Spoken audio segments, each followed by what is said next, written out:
And we are live. Yes, people, we are Yeah, boy. back. Matt and Kai on the Yes. latest episode of London drama in the football world, mate. I'm telling you, BBC's going to pick us up for a soap opera soon, man. It's getting a bit nuts, isn't it?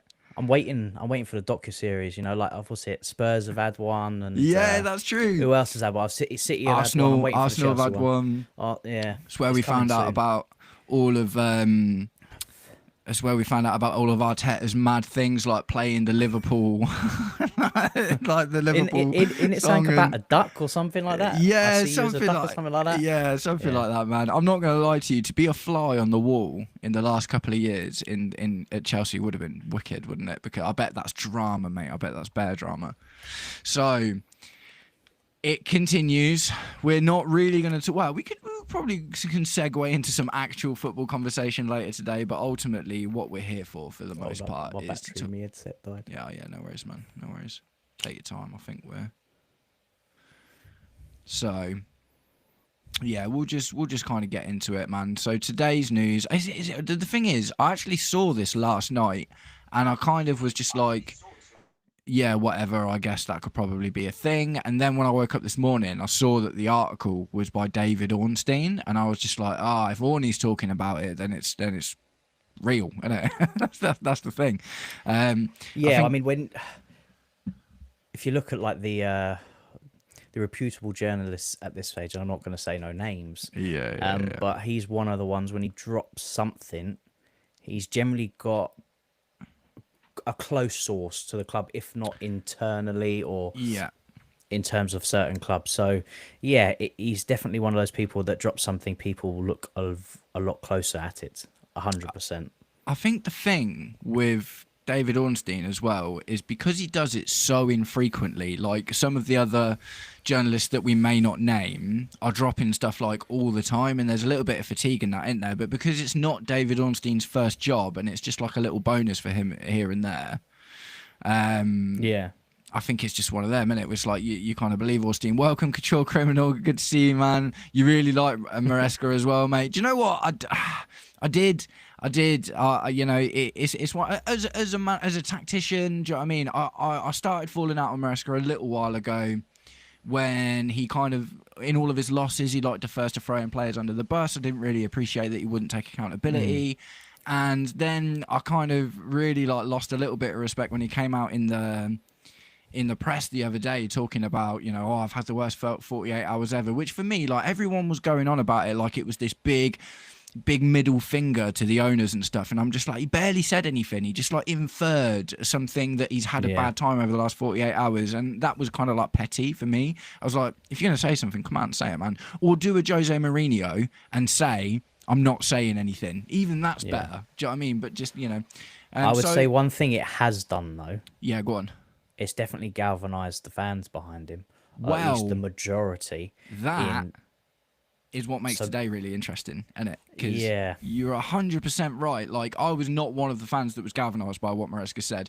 yeah, My thing is, do you talking on the pitch, bro? Do you know what I mean? Because the yeah. truth of the fact is, if he'd, yes, big up Daniel Knight, welcome to the stream, bud, good to see Welcome, you. Daniel.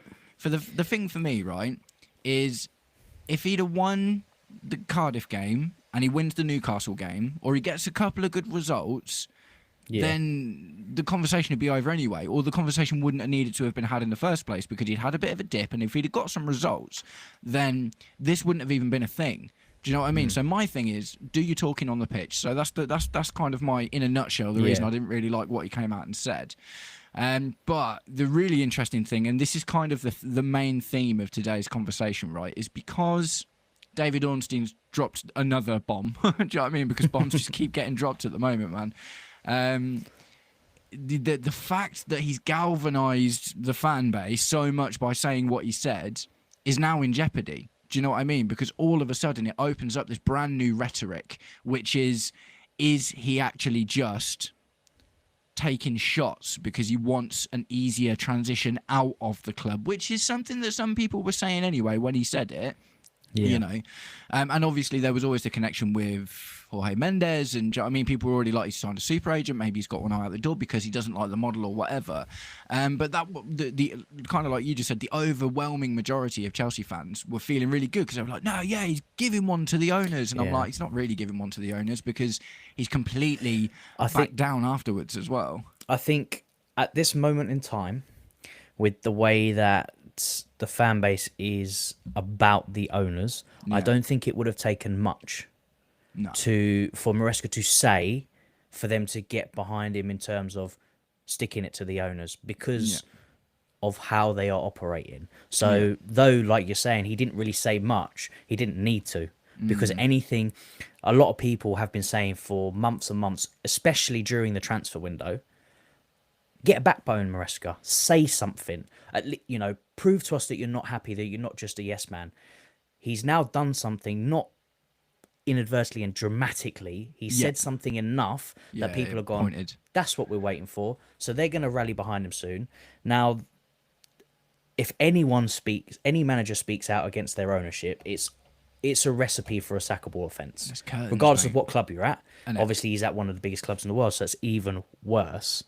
So that whole, he could be sacked, is he trying to get himself sacked, was always going to come out even before this bomb from Ornstein because of what he was doing. Because he said something.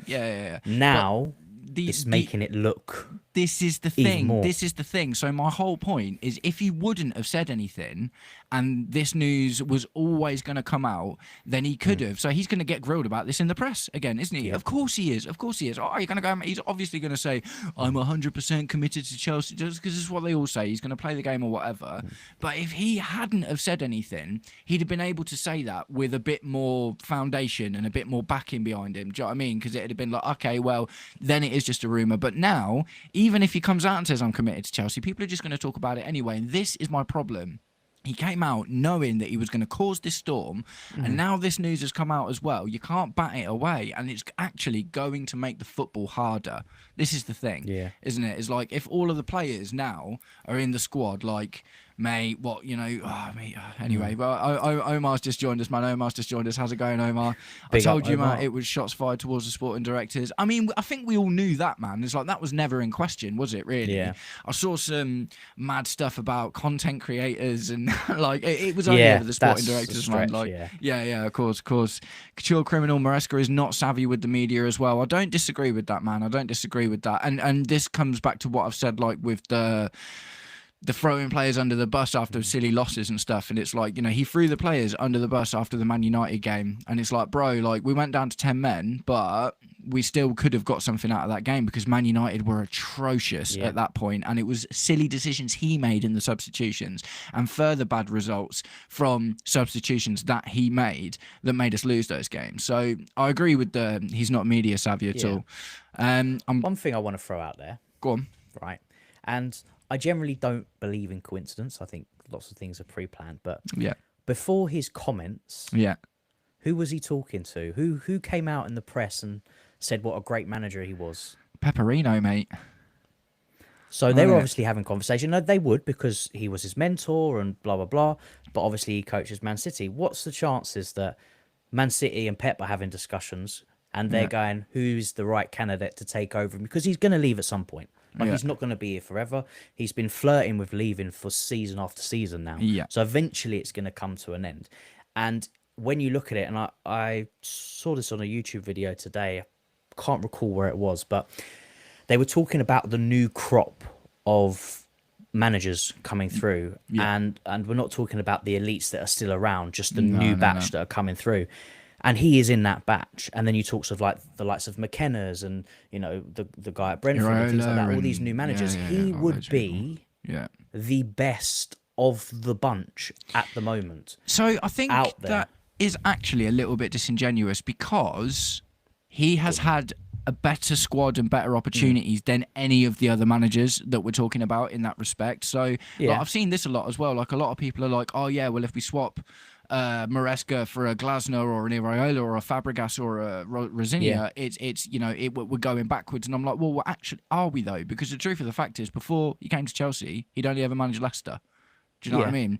So if we're talking about like, and this is the thing, isn't it? It's like we're talking about Maresca now because we've seen it at our club, which I understand. But at the end of the day, we don't know that it'd necessarily be a backward step. Yeah, but also on that fact, we have had 3 different-ish type of managers. So you had Graham Potter, hurts me to say it, but Graham Potter, right? He was just awful. Who was from a Brighton, a mid-table team, hadn't won anything in England, whatever. I think he won something in Sweden or something like that. Yeah.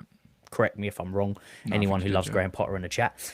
Then we went second to tier. He won the league. Yeah. Then we went to a more proven manager. Obviously, he won stuff with PSG. He didn't do so great at Tottenham. Champions League final. He done their best, like, but you know what I mean? He didn't win anything there. And also was bought no players for 2 seasons straight. By the way, exactly. Pochettino's defense. But a manager that's been around for a long time, that's been in the game against these top managers and things like that. So more experience, and it didn't work. Well, we did okay. We got better than Potter, but we didn't get where we wanted to be. And then we went for a different. I'm going to pick you up on that, man. I'm going to pick you up on that. I am actually reasonably defensive of Pochettino because, and I've said this a million times as well, the absolute key factor for me with Pochettino is he was only given a 2-year deal. Graham Potter was given a 7-year deal. Maresca was given a 5-year deal. It was a marriage of convenience for Pochettino because there was no other jobs going of the level that he wanted, and Chelsea because there were no managers available that actually fit their profile. Pochettino was, and make no bare bones about it, this is literally what it was. He was an interim manager. That's the thing. Yeah. He was never going to get that job long term. He didn't like the model. He wanted to keep the likes of Conor Gallagher and Trevor Chalobah around, and that was against the model because they needed to make money. Like, that was an issue for the whole season. And the reason that he walked away without a payout was because it was an agreement, because from the beginning they were like, we're going to give this year and see how it goes, but they were both of the opinion that it was a marriage of convenience. I 100% believe that. I'm not talking about his in terms of if he was going to get it long term. I'm talking about he had so I'm taking it just one season. So Graham Potter obviously didn't finish the season where he got us to, like 12-ish basically. Then Poch had one season and he got us to 6, but we've obviously missed out on Europa League.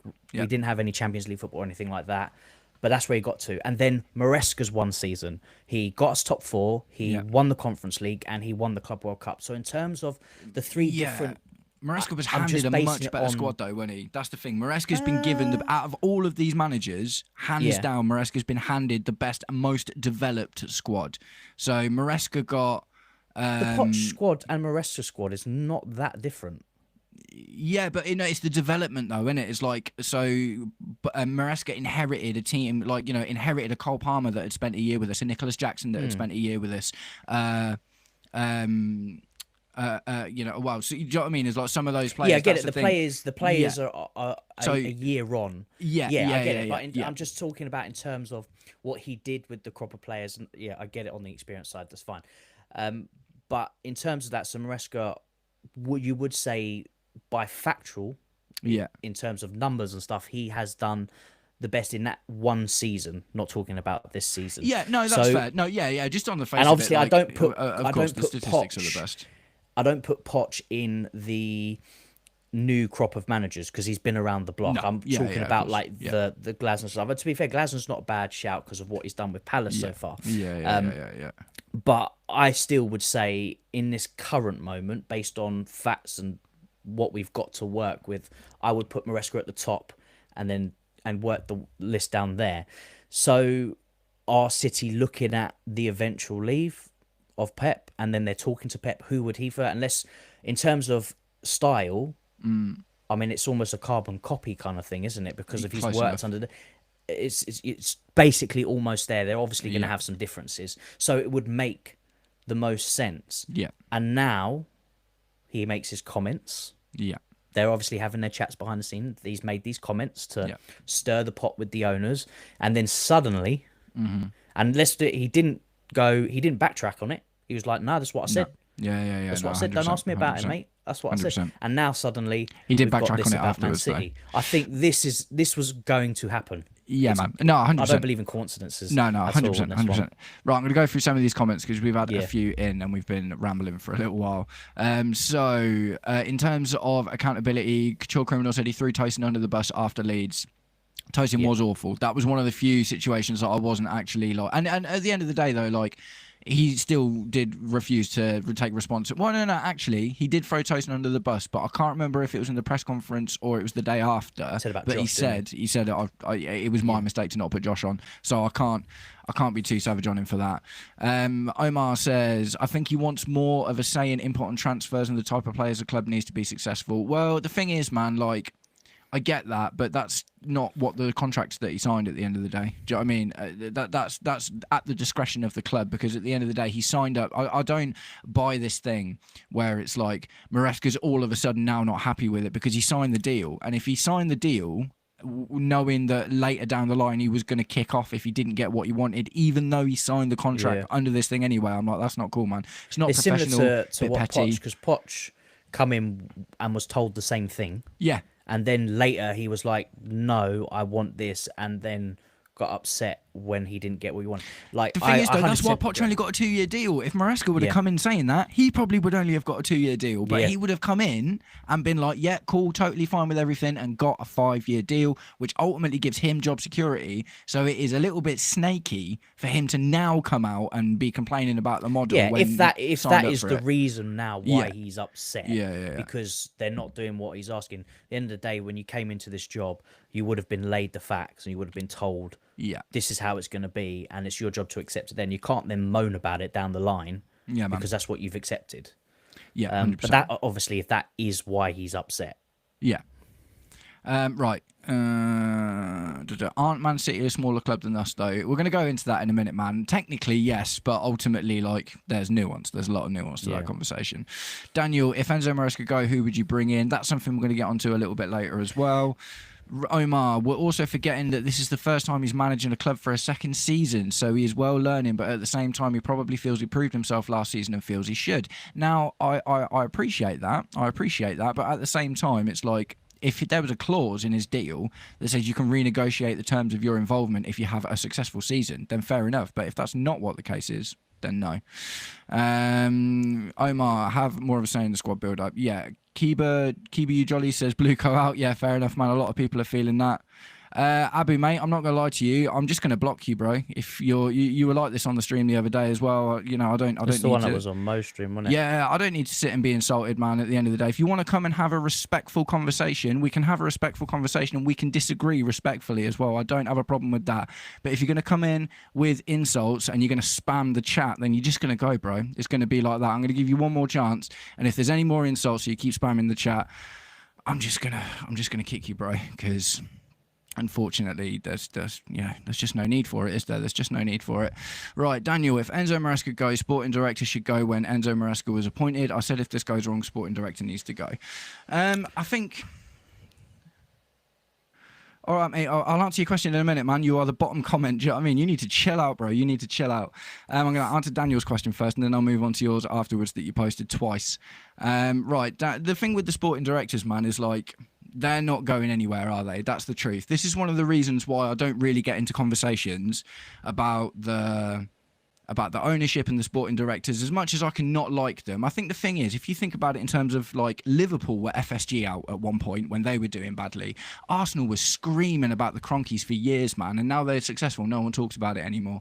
The truth is, it is only going to take something massive corporate and really business related in order to change what's going on at the top at the end of the day. So I do appreciate any conversation to be had. You know, this isn't me saying I love the model and I love the owners, but the truth of the fact is we can talk about the manager situation, we can talk about the players, because there is opportunity for those things to change. But in the grand scheme of things, the owners have invested in Chelsea, they've invested in Strasbourg, and they're looking at investing in more clubs in the future as well. So the directors model is not going anywhere. Do you know what I mean? And I don't think the owners are going to kick out the directors based on all this stuff either, unfortunately. So look, man, I'm not a staunch supporter of Bluco. I miss Roman. I miss the fact that he was an actual football guy who loved football. Do you know what I mean?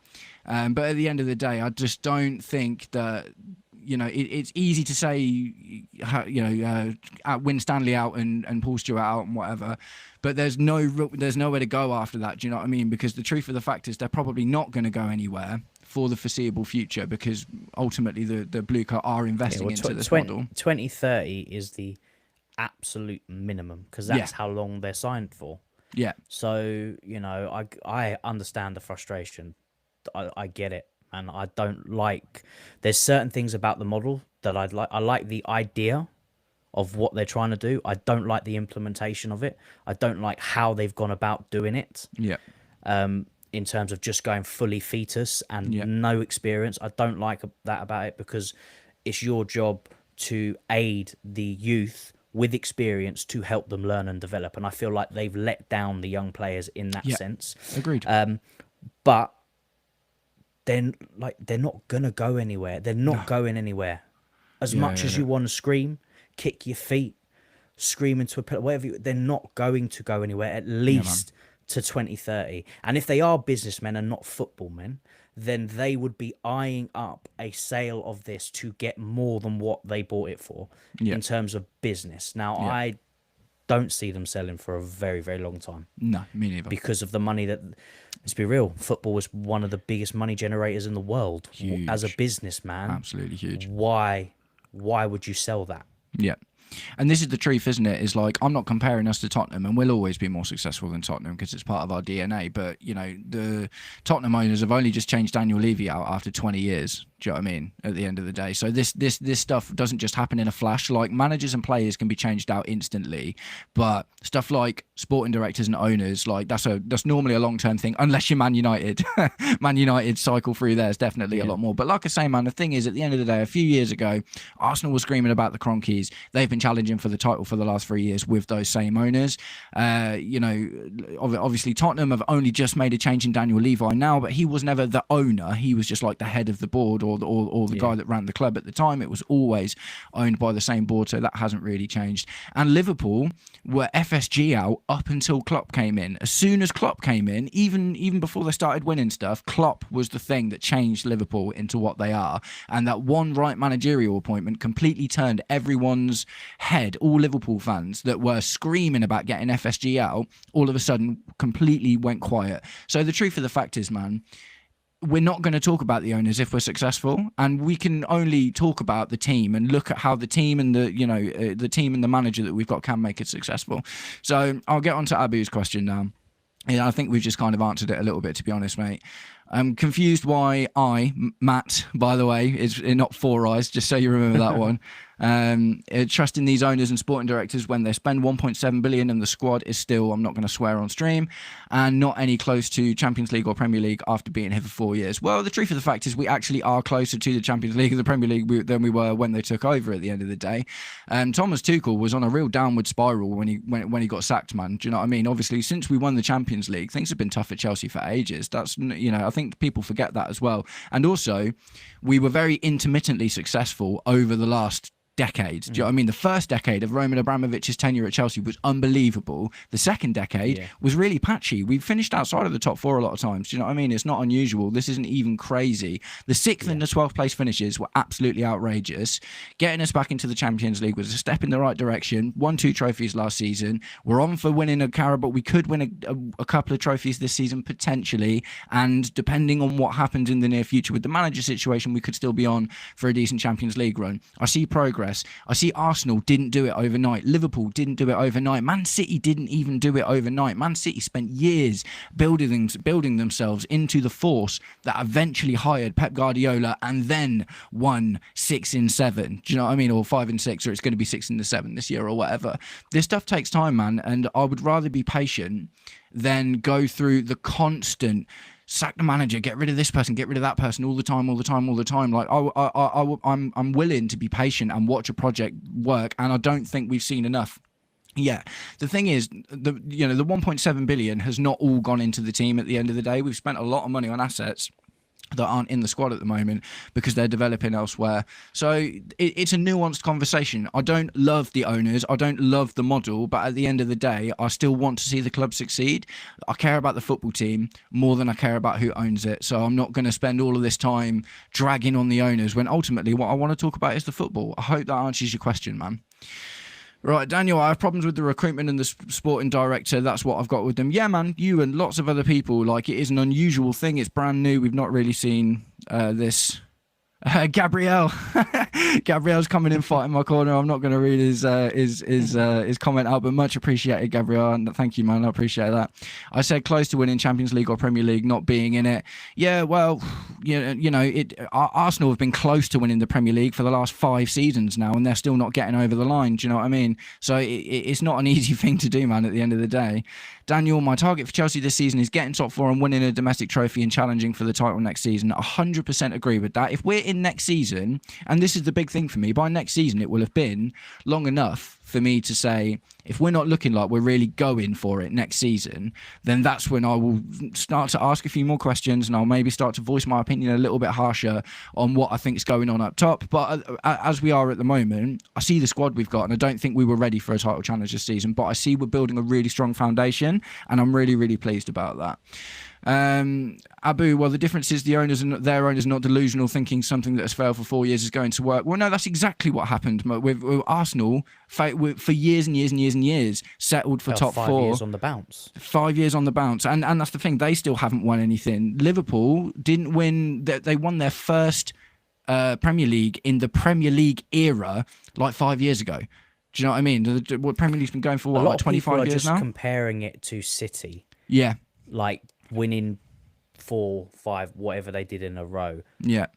That's not going to happen again for a very, very long time. Yeah, man. The Premier League each season is becoming more and more competitive. And I know 100%. It's hard to say because it looks dire, but that's because a lot of the teams that were absolutely killing it, i.e. for City, they're not to the level that they were 3 seasons ago where they were doing the treble. Yeah. But no, 100%. For a team to be that consistent and that dominant for 4 or 5 seasons, I don't think it's going to happen for a very, very long time again.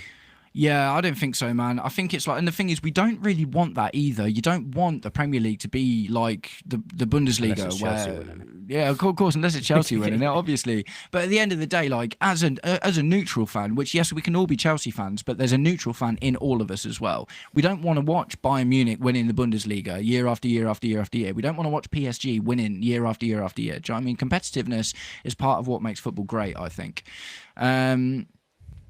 Abu, all right. So when City won back-to-back, please tell me they won it by buying a bunch of 18-year-olds. Well, no, but that's not what we're saying, is it? You're not. I don't think you're paying attention, man. It's like what we're saying is City built their model in a different time, by the way, because this is the other thing. Football has changed now. You look at what's happened to Liverpool. Liverpool spent 500 million in one window and absolutely are stacking it at the moment because it's so difficult to pull all of that stuff together. Also, the money that it costs, the money that football costs now has rocketed ever since the Neymar 200 million euro Neymar sale. Prices have gone up and up and up and up. Wages are getting absolutely crazy now.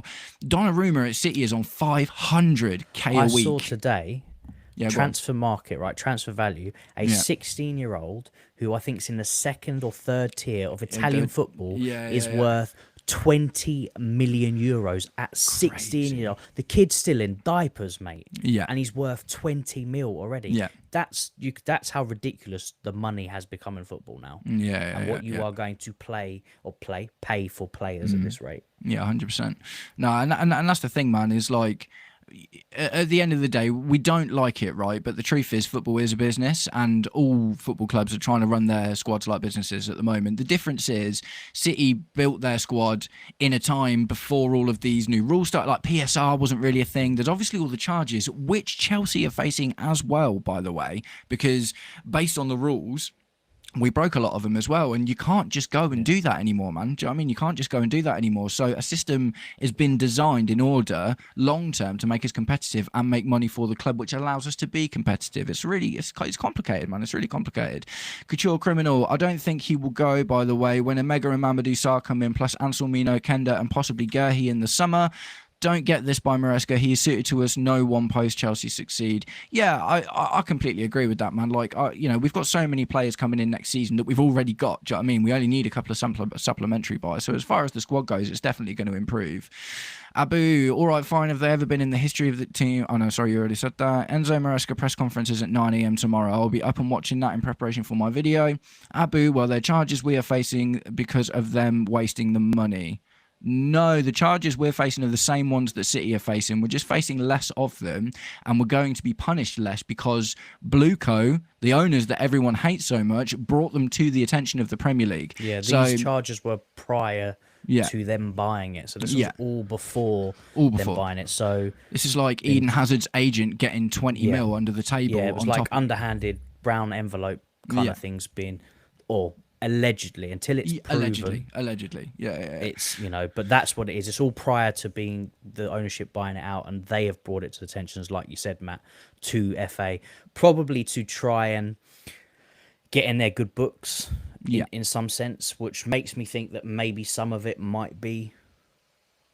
But I mean, Trim was saying it's like payment to Conte and Hazard's agents. Do you know what I mean? It's like we did exactly what City are being accused of. The only difference is we've admitted it, and City are fighting it tooth and nail, and they've also got more charges than we do. So the truth of the fact is, yes, City have built amazing teams, and just as far as the football goes, they've been unbelievable to watch, and they've done amazing things. But the truth of the fact is, they've done it if allegedly they've done it underhandedly, and if that is the case, then there's potential for points deductions or titles to be stripped or all of that. So if it was the same for us, we could lose the Antonio Conte title. We could lose some of the titles, do you know what I mean, from the last 20 years that we've won, because the model wasn't successful. So you can't just go back in with that same Roman model, because it's been found out, man. Do you know what I mean? It's been found out. So maybe it's not going exactly the way we would like, but I at least applaud them for trying something different and trying to work within the framework to build genuine success rather than having to do underhanded deals at the end of the day. I don't think that's a terrible thing. That doesn't make sense. Then why did they have to sell the hotels and car parks? Different reasoning.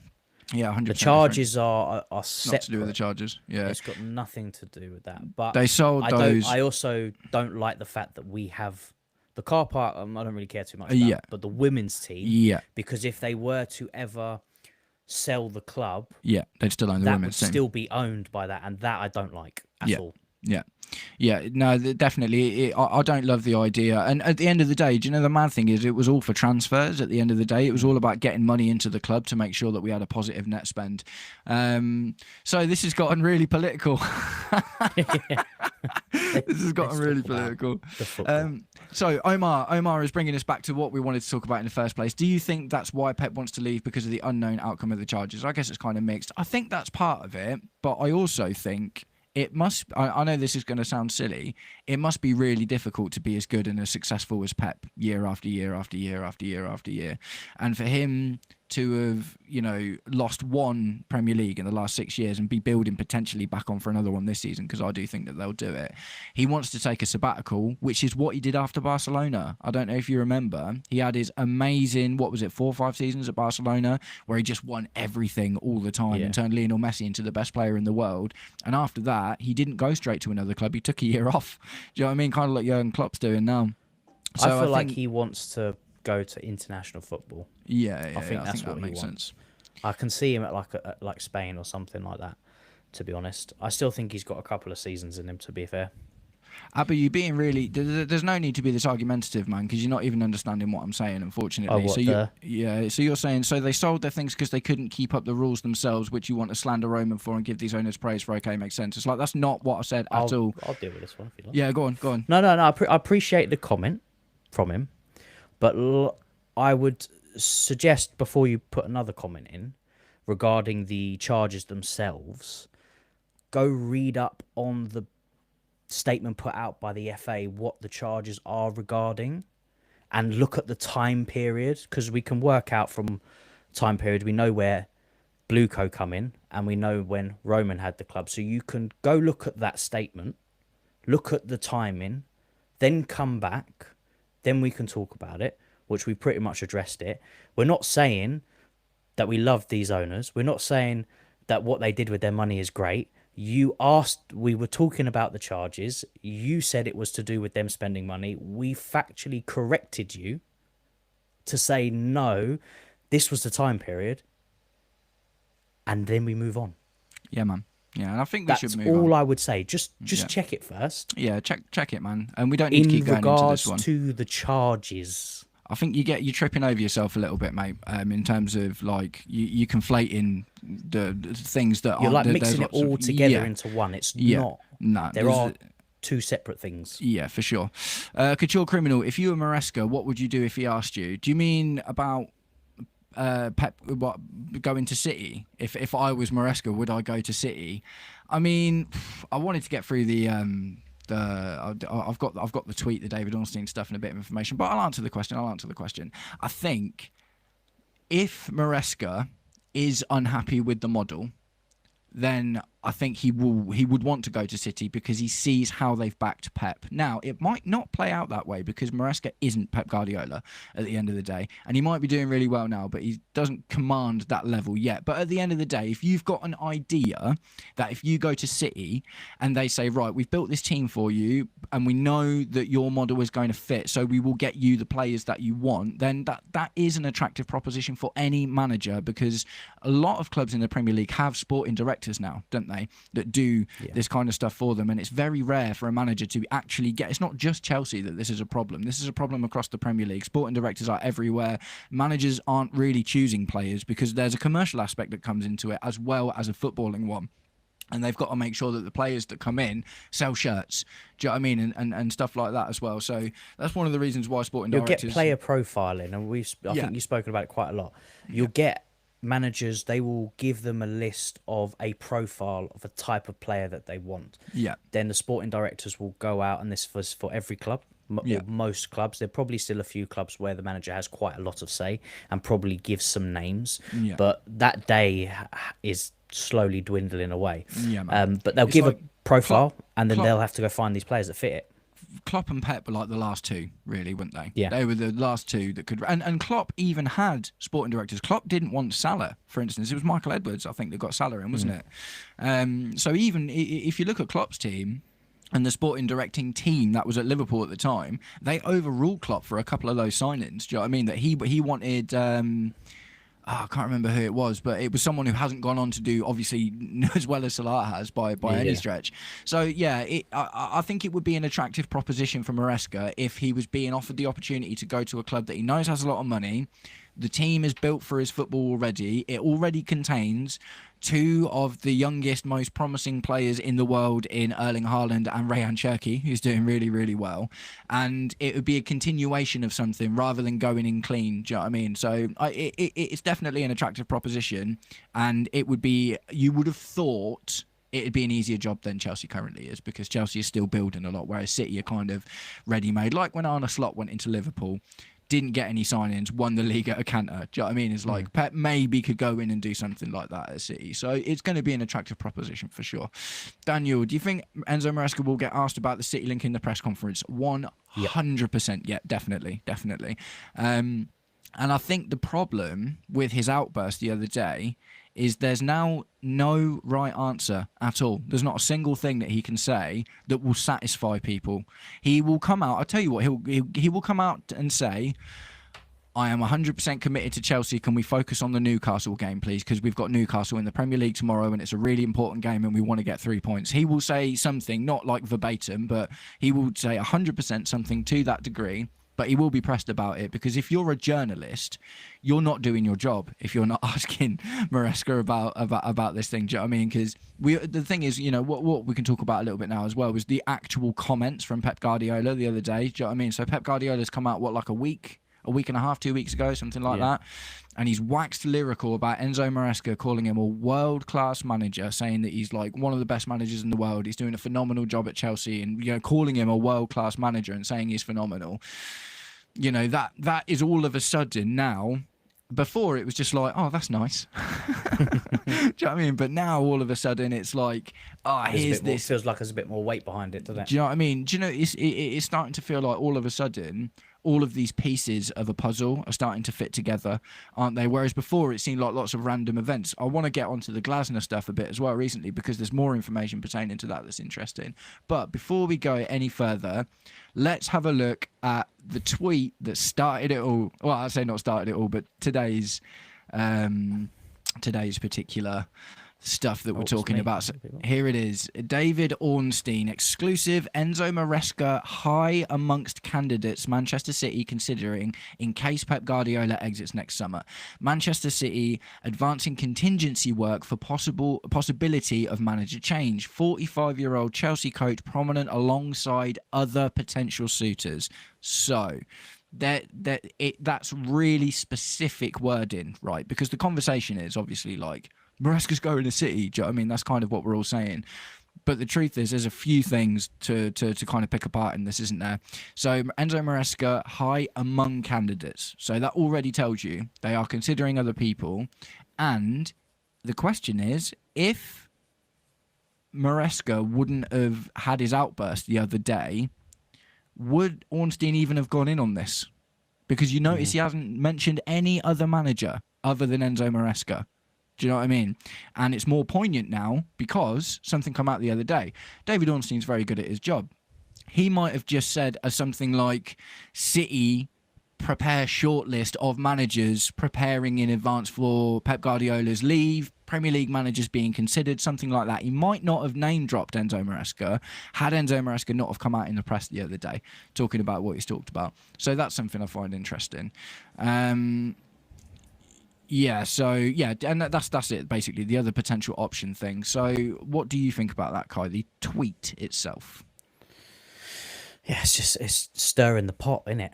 That's what it is. Like I said at the beginning, like Pep's not going to be there forever. So these kind of tweets and this kind of notion was always going to come out at some point. And yeah, Ornstein has picked the manager that's in the right time, who's made an outburst that potentially could make this story blow up even more.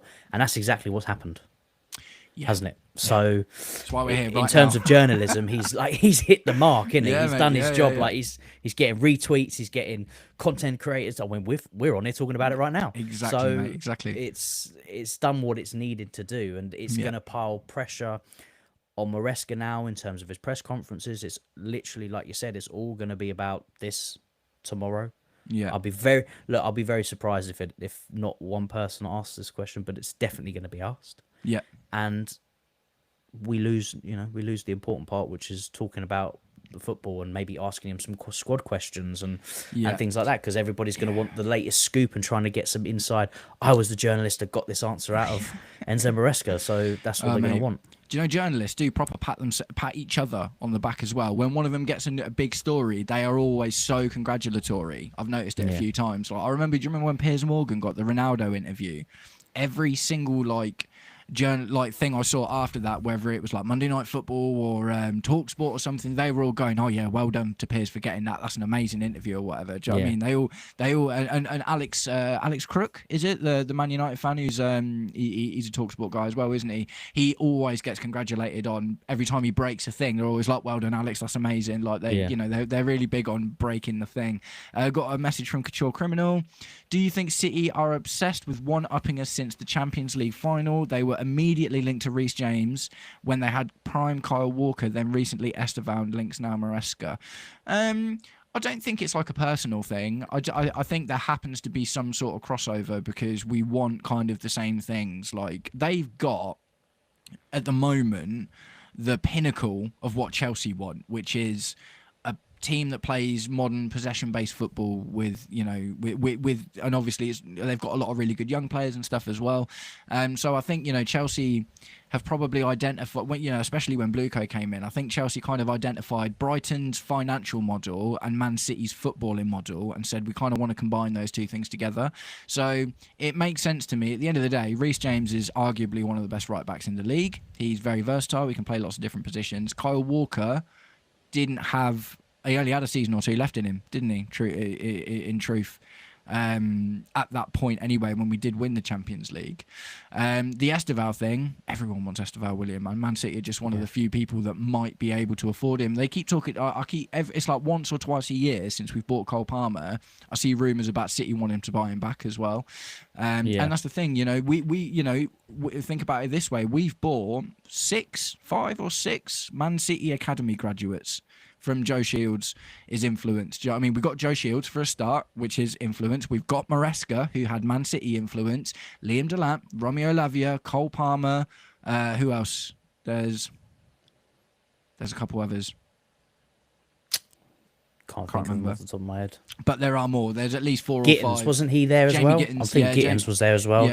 I'm sure there's one more. I think it was a centre back. Was Tosin Adarabioyo? Tosin was, it was Tosin. He was at the academy, obviously later than Cole Palmer and that. So I think that it's a really interesting question, Couture. But I think the truth of the fact is, like, there's crossover because, although we're going about a lot of things really differently, there is actually a lot of crossover in what City want and what we want, and we've identified something that they do as well.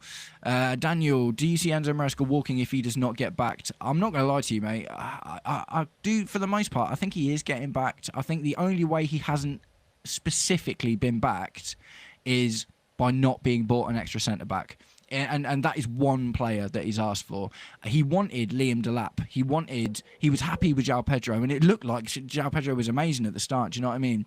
At the end of the day, Levi Colwill injured, Cole Palmer injured, but he's still got the likes of Moises Caicedo, Reece James, Marco Correa, Enzo Fernandez. Do you know what I mean? Obviously Pedro Neto. I think he has been backed. Do you know what I mean? I don't think maybe he could have been given a little bit more, like the centre-back thing. But do I think that one centre-back signing would have made the complete difference in our season? Not really. Do you know what I mean? I don't think we've had 8 different centre-back pairings this season, man. 9 actually now, 9 I think. Yeah. I don't think that's just because Maresca wasn't bought one centre-back. Do you know what I mean? So the truth of the fact is, I think it's easy to say he's not getting backed because João Pedro hasn't performed as well as we'd like him to. Liam Delap hasn't been able to perform because he's been injured. And that's the thing. And at the end of the day, I look at the games that we've lost or that we haven't got results in, like Leeds, for instance. We didn't lose to Leeds because Maresca wasn't given another centre-back. He chose to play Tosin Adarabioyo over Josh Achiampong, who every single time he's taken to the pitch for us this season has been good. Do you know what I mean? And he even came out afterward and said, I wish I'd have played Josh Achiampong. So I don't blame Enzo Maresca not getting a centre-back for losing the Leeds game. Do you know what I mean? Atalanta, he put 3 fullbacks in midfield by the end of the game. Do you know what I mean? That's not because we don't have another centre-back. So a lot of these results that we haven't got that we should have done, like the Crystal Palace, Sunderland, Brentford, I feel like we've got the squad to get something out of these games anyway. So personally, it's an odd one as well, because when you look at the games prior to the Leeds and the Bournemouth game, which were Arsenal 10-man and Barcelona, the squad was fine for those games. But then, exactly. We've seen this, Maresca does well against the big team. When it comes to like doing right into the tactical nuance of things, he gets it right against the big teams. 100%. But for some reason, against the little teams, it's like he over-experiments because he feels like he has a bit more freedom because it's a smaller side, and then he gets 9 times out of 10 gets caught out because he's done that. Sometimes, yeah. No, I agree with that, man. It's and that's the thing, isn't it? As well, is like, how can we have a team good enough to beat Barcelona and PSG and Liverpool, but we haven't got but he's not being backed when we can't beat Leeds, like. Yeah. And this is where it comes down to accountability again, man. Like, I understand that as fans, we're always going to say what we want. I want a proper striker at the club, man. Do you know what I mean? I'm past the experiment with false nines and wide forwards and all of that. I'm done with it now. Do you know what I mean? I'm like, just get me a guy that can. I was 20 goal a season. Do you know what I mean? Just get it for me. But like, if that's what I was. But at the end of the day, that's not actually what Maresca wanted, was it? He come out and said, he was like, I want everyone in the team to score 10 goals, so I don't need a striker that scores 20 goals. Right. Omar, so do you guys think in the next 5 seasons, does Chelsea or City have more potential? And if you were Maresca, who would you choose? I think it's difficult because City is so far ahead of us at the moment in terms of their squad build. And the thing is, like, you could change out a lot of people in the middle of City, but they've got Ruben Diaz, who is still relatively young. They've got Erling Haaland up top. They've got Donnarumma at the back. They've got loads of good players, man. Top quality players as well. But they've got the most important ones in at least the centre-back and the striker. They've got top. A spine. Yeah. Their spine is... You can do whatever around that. Do you know what I mean? Yeah. So, like I said, it's going to be an attractive proposition, but at the end of the day, I mean, I don't know, man. I can't predict what Maresca would want. At the end of the day, you'd have to have thought he's a disciple of Pep. They're interested in him because he knows that he can play the football that they want, and he can do the same sort of things as Pep Guardiola does with that same team. Yeah. Whether that is, I think it's gonna come down to one thing: which club he's gonna get the most hassle at. Yeah. And I think that, and that's what it's gonna be. And the thing if is, you take it on current times, you'd probably Yeah. say he's gonna get the most hassle. Yeah. At Chelsea. But the thing is, if he goes to City and has one bad season, they'll sack him. Yeah. He isn't going to get the. This is the other thing as well. Yeah. Like, you know, and when I say one bad season, I mean if he's not challenging for the title. If they finish outside the top four or even in fourth place one season, he'll get sacked. So that's that. You know, it's a higher risk, higher reward thing, because the reward is the team. Erling Haaland is the reward. Do you know what I mean? It's like, here's the best striker in the world. Here's one of the best goalkeepers in the world. Here's one of the best centre backs in the world. And here's 2 or 3 of the youngest, best upcoming players in the world at the moment. Do you know what I mean? So the reward is massive, but the risk is also, I would argue, higher. I actually think Chelsea would have been more likely to back Maresca through a longer period of lesser results than Man City would. Yeah. So if he takes the Man City job, he has to go there and win stuff, because if he doesn't, they ain't gonna stick up. They ain't gonna stick for it, man. They'll get red quick. Do you know what I mean? Abu, well, we don't know that. What if he wanted none of them players, but they forced players upon him? That's what happens at every club apart from City. Do you know what I mean? It's not, you know, this myth that Crystal Palace and Brentford and even Liverpool and Arsenal to a larger extent probably, and Tottenham and Fulham and you can name any Premier League team, man, and you would be hard pressed to find a team where the manager gets to pick the players.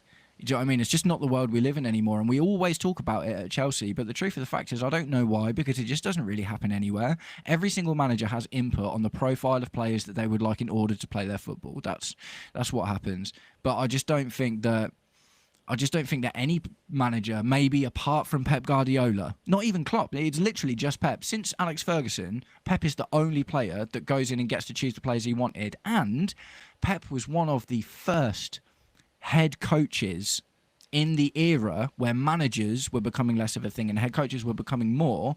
Pep Guardiola came out in his time at Barcelona and says, I'm not a manager, I'm a head coach, I coach the team.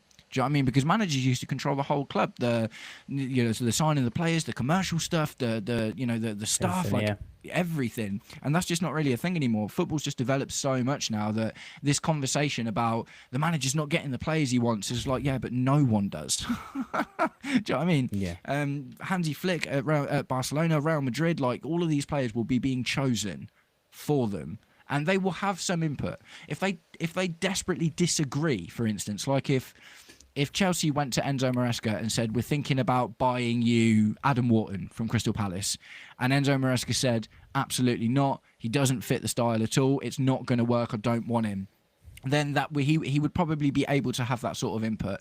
But no manager is handing a list of players to their owners and they're going, okay, we'll go shopping and get you this guy and this guy and this guy and this guy. Like, they're not going grocery shoppings at the end of the day. No. You know, there's just so much more involved in it, isn't there, than playing on the pitch. Like, the commercial side is so massive, man. How much money can a player make you outside of just getting results?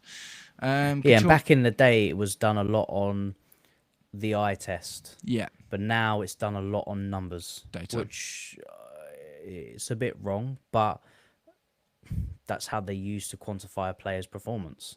Yeah. And that's how profiles are then set for players. Yeah. Couture criminal. Obviously, something we couldn't do in the Roman era was winning consecutive league titles like City have done. But remember that what they did with Arsenal, they bought Clichy, Sanya, Nasri, Adebayor. Now it's us. That's a really fair shout, man. That's a really fair shout. And we're kind of we are seeing that repeated now, aren't we? Because City, when they started their build, they looked at Arsenal and they were like, we like the idea of their football, but they don't spend enough on quality, essentially. So they took a lot of those players and added Aguero and Yaya Toure, do you know what I mean? And Joe Hart and those stuff to the ranks. That's a really good shout, really interesting point.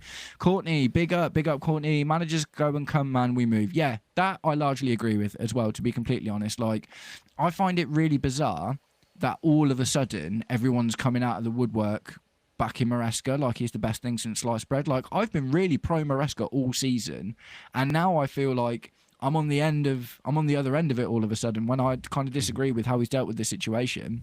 But I've literally seen so many people say Maresca out this season already, and last season. Championship manager, do you know what I mean? All of this stuff coming from Chelsea fans, do you know what I mean? And all of a sudden now he's come out and said something against the owners. Everyone seems to be of the opinion that he's been brilliant this entire time. And I was just like, oh, it's a really weird one, man. Really, really weird one. Abu, so when giving him players he doesn't want and then question him why he not get, I'm not going to swear on the stream, I'm confused. Was he meant to take them and ask him respectfully? And thank you, Abu, because since you came in and we had a little chat about it, I appreciate you have been much more respectful. I don't mind disagreeing with you, man. Absolutely not. No problem at all. I really appreciate that since we had that chat, you've been a lot more respectful, and I don't mind. It's cool. You can stick around. Let's do it, man. Let's chat. As long as we can keep it cool. It's never anything personal, man. Let's just have a good time, but thank you for the question. So when giving him the players and he doesn't want them. So the thing is, we don't know that Maresca didn't want any of the players that come in necessarily. Yeah. You can say what if he didn't, and then we can also say what if he did. So that's a really difficult conversation to have, isn't it? Because it's six done, it's 6 and 1 half dozen. Unless you're in the room and you're listening, the only way you can tell if a manager didn't want a player, is if they don't use them. Yeah, that is the biggest sign. Yeah, Andre Santos. That they don't use them, huh? Andre Santos, I'm a bit worried about for that. Yes, I feel like we can delve in that because that's a different conversation. But yeah that's how you can tell a manager doesn't want the player. Now the problem with that is Maresca rotates every single game, and we're pretty much seeing every player all on the pitch all the time. So to pick one player that he doesn't really like is going to be quite difficult. Yeah, for sure. But again, you have to be in the room for the meeting. For him to be disagreeing, you're never going to know. It's one side's going to say he didn't want them, one side's going to say he is. You're never going to get to the bottom of that one, unfortunately, unless he comes out and says something. You need enough evidence to create reasonable doubt in a situation, don't you, to be able to comment on it, really. Couture Criminal, I get it. We bought Delap, Gittins, Lavia, Tosin, and obviously the jewel in the crown, Cole Palmer, who was on... Wait, was Delap, Gittins, Lavia, Tosin, Cole Palmer? Yeah, that was all the ones we said, wasn't it? Yeah. Who was on their bench, never had a star in the Prem before we bought it off and linked to James Trafford. Oh, yeah, I forgot about James Trafford. But with City, it feels like they are systematically targeting one club at a time. Obviously, it was Spurs when they came fighting for top 4. Now it's then Arsenal, now Chelsea. It might be paranoid. It's a really interesting shout, to be honest. Well, they've taken a few from us. They took Kovacic. Yeah, that's true. So he's the one that of most recent note that I can think Frank Lampard that's moved there. Frank Lampard back in the day. But yeah, go on. But then we've also obviously, I know we took the young players, but we've taken some off City, and I don't think they'll be the last club. And we've seen this, and I don't agree with this specifically when it come out about the Tottenham thing and the Xavi Simons. And I don't think we really wanted Simons. No, but I don't either. When they come out and use the excuse saying we want to build a relationship with Tottenham. Yeah. Like, is it because they are looking at doing a similar thing to what City done, where they're going to go at these clubs that might have like their top stars and then try and purchase them away to strengthen? I don't know. I don't like it particularly. Especially Tottenham. I agree. I agree. Courtney, I don't see the hype around Maresca. I'm not worried about it. I think to a point, I agree with that. And this is why I'm confused about the rhetoric at the moment. Like, for me, Maresca is doing a really good job as a really good manager. But I don't see him, and I get what you were saying earlier, Kai, like at the moment, out of all of the other managers, he's currently number one. But for me, when you think about the nuance of the situation, I think that the team is more developed now, and this is kind of the point. We talked about this before as well, haven't we? Like, the idea of the team now is it's not going to be like it was where we get Antonio Conte, he changes your squad to a back three, gets bought a load of players for him, and then all of a sudden you struggle to get away from that. Do you know what I mean? So I think the idea is we buy a team and we have an idea of the basic style of football that we want to play, and we wouldn't buy a manager that couldn't come in and play that football. We're not going to get Sean Dyche or like someone who's going to come in and say, I want to play 4-4-2 or I want to play 3 at the back. Like, that's not going to happen. Do you know what I mean? Because we don't have the players for that. And I think that's one thing to consider with the model as well. We would only pick up another manager that we thought could come in, and we're 3 years down the line now. So Graham Potter inherited Thomas Tuchel's team and tried to change it completely. Graham Potter inherited a broken Pochettino inherited a broken team, absolutely broken team, and did what he could with it. We shifted so many. We've sold like 50 players in the last 2 seasons, man. Do you know what I mean? It is nuts. Absolutely nuts how many players we've sold. And ultimately, it's just fine tuning now. Do you know what I mean? We've gotten past this get rid of all of the deadwood. Do you remember we were selling like the last summer transfer window? We are like the only club in Premier League history to make a positive profit in the transfer window. Do you know what I mean? Yeah, from all the sales. Yeah, it was like 20 mil, wasn't it? So, you know, they've been really, really concerned with getting a lot of the deadwood out of the club that's been there for the last few years. And the only stuff we've got left is Axel Disasi and Raheem Sterling, really. That's the only deadwood, do you know what I mean? And arguably some players that aren't doing very well on form now, but ones that ultimately, because they're part of the new system with the new contracts, and it's going to be easier to shift them on. Abu, okay, Fairs, but the comments he said clearly was directed at them for that summer transfer window. Would you agree on that? No, I absolutely wouldn't agree on that, because he said 48 hours. Yeah, it would have been in it would have been a meeting that they would have had in that 48 hours. Yeah, that has been discussed about his future. Maybe again, but you don't know what's been said. I don't think we can say that comment was specifically about not getting a centre-back in the summer, because he only came out, you could only judge it on what he said. And he said, the last 48 hours have been terrible and I felt no support. He didn't get turned down for that centre-back in the last 48 hours. What I think it was, is he was told that his job was on the line. And that's why, in the last 48 hours, he's felt like he's not been supported from the club. So I can't... not been backed. Yeah, I don't disagree with the idea. I think the idea is possible. I'm not flat out saying that you're wrong, Abu, but at the same time, I think based on the actual words that Enzo Maresca said, do you know what I mean? And this is one thing I think that's happened a lot as well. Everyone has really made up their own version of what he means. But I think if you actually listen to what he said, the other thing combined with that is literally 2 days before he came out and said that, the rumour came out that Oliver Glasner was told not to sign a new deal at Crystal Palace because the Chelsea situation was a bit up in the air. And that is something that is being further pushed on at the moment, because Oliver Glasner was asked about signing a new contract in his most recent press conference, and he's come out and said there isn't enough time because we're so busy with the fixtures. I'm like, mate, there's always time to sign a new deal, isn't there? That's rubbish. That's just a deflection, isn't it? So it's another piece of the story that could, and at the end of the day, that's the same. That's not absolutely the case. Do you know what I mean? But ultimately, that might be another piece of the story there. Maybe Glasner is waiting to see what happens before he signs his deal at Crystal Palace. Yeah, because a lot of the communication, and this is why players and managers have agents, is a lot of the communication will be done via the club and the agent first. Yeah, and then that information will be taken back to the manager to go over, see if there's anything that he might like, and then the discussions will go on further. So it's not that Glasner's in the sitting with the Chelsea hierarchy and talking about the future. That's not what it is. It's probably a little leak that maybe there's been some communication, or a leak to his agent that we might want to talk to you. Yeah, come January or something like that. And Maresca might have found out about it. Yeah. Or maybe they pulled him in a meeting to say, look, you've got to turn this around. It's not going well. You've got this time to do it. And then that's why he's gone, look, you've not backed me in the last 48 hours. It could be both of those things, man. Yeah. It could be he found out about the rumour and went to them, and then they said, you've not been doing very well, so we're keeping our options open. Do you know what I mean? And it could, and the thing is, at the end of the day, as an employer of a football manager at a big football club, if you watch your manager at this level not get 5 wins in a row, you're going to ask questions, even if they're not serious ones. You're going to throw stuff around, aren't you? Yeah. So again, it's difficult, man.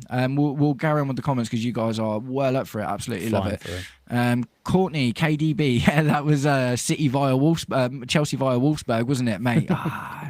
Yeah, KDB and Salah, man. Salah. Do you know what? Yeah. Just a quick one about Salah. I remember watching Salah in the Champions League when we played against Basel and he tore us to shreds, and I remember going like, "Whoa, I love a bit of that. I bet he's going to be well good." Then we bought him.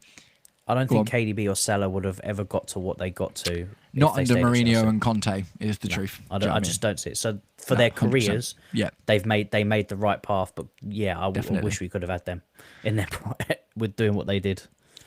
Couture Criminal, I think harkening back to what you were saying earlier, that building bridges with Tottenham over the Xavi Simons saga, I didn't like that article. Totally agree with you, mate. I felt sick reading that. Yeah, man, it is. Oh, God.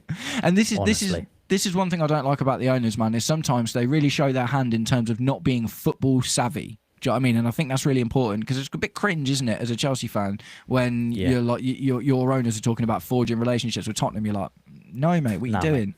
No, mate. The Dominic has come in. I caught your comment a minute ago, man. This guy is a legend, and he used to comment a bit on my channel, and he's got some excellent football analysis, man. Really, really smart guy. It's great to see you, man. Glad you're here. Might have missed it, but who are we wanting in if Maresca does move on to City? We're going to get into that a little bit later. I think we're probably gonna. Well, you got about another hour or so, Kai, to keep going. Yeah, sweet. Yeah, we'll get into that a little bit later. Daniel Knight, how many signings do you think we need for the first team at Chelsea next summer? Midfield, cover, centre back we need next summer. I think one defender, one midfielder, and a proper striker. And 3 or 4. I think 3 or 4 for a title challenge. For a proper title challenge, I guess. Sounds like a lot when I say it out loud, though, to be honest. Abu, if Maresca goes, are we back to square one? He's worked with the squad for almost 2 years. Also worked with the core of Enzo, Caicedo, James and Cucurella. We kind of mentioned that a little bit before. I think the platform that has been built at Chelsea, the idea is that a manager will only be chosen if he can come in and work with these players, which is going to be interesting when we move on to something that Dominic said in a minute, actually. But I don't think it's necessarily going to be a backward step. It really depends, man. It really, really depends.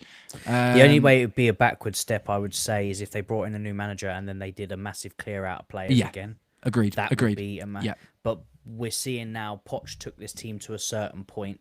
Then Maresca took it over and has taken it to a few more points. There's nothing to say now that these players have had a few more years in the Premier League. They've got a bit more experience. Nothing to say a manager that would come in with a similar style to the way that Maresca wants wouldn't be able to take the players to the next step. You don't know. But if it was a complete overhaul of everything, then back to square one, 100%. Agreed. The Dominic Disassi, Badia Shield, Sterling, and the Deadwood needs to be moved on. Yeah, 100% agree, man. I would be surprised if we don't see at least Disassi go in January. I'm pretty sure Disassi will go in January. We just need to take a hit on him at this point. Sterling's a trickier one because it's going to cost us so much money to cancel his contract. It cost us like 25 mil to cancel his contract at the moment because of how much money he's on, and he's signed until 2027. So with Sterling, I feel like we might get another loan, like a Leeds or a Crystal Palace or something like that, and we'll subsidise his wages, which ultimately will cost us less, but not nothing. Abu, all right, Fairs, I respect that opinion. I would have to disagree with that. No worries at all, man. Absolutely, that's what football's about, man. We've all got opinions, do you know what I mean? And I disagree with some of your opinions too, but I 100% respect your ability to have them. No issue with that at all. And as long as we can talk like this, you're always welcome to come and chat on the stream. Omar, but Matt Law said that the club's 2-year review wasn't to decide whether to sack him or not, but to continue to see where they can improve the club on all fronts, so contradicting. Yeah, I mean, Matt Law... They're also not going to come out and say it's to decide whether he's going to be sacked. They have to play...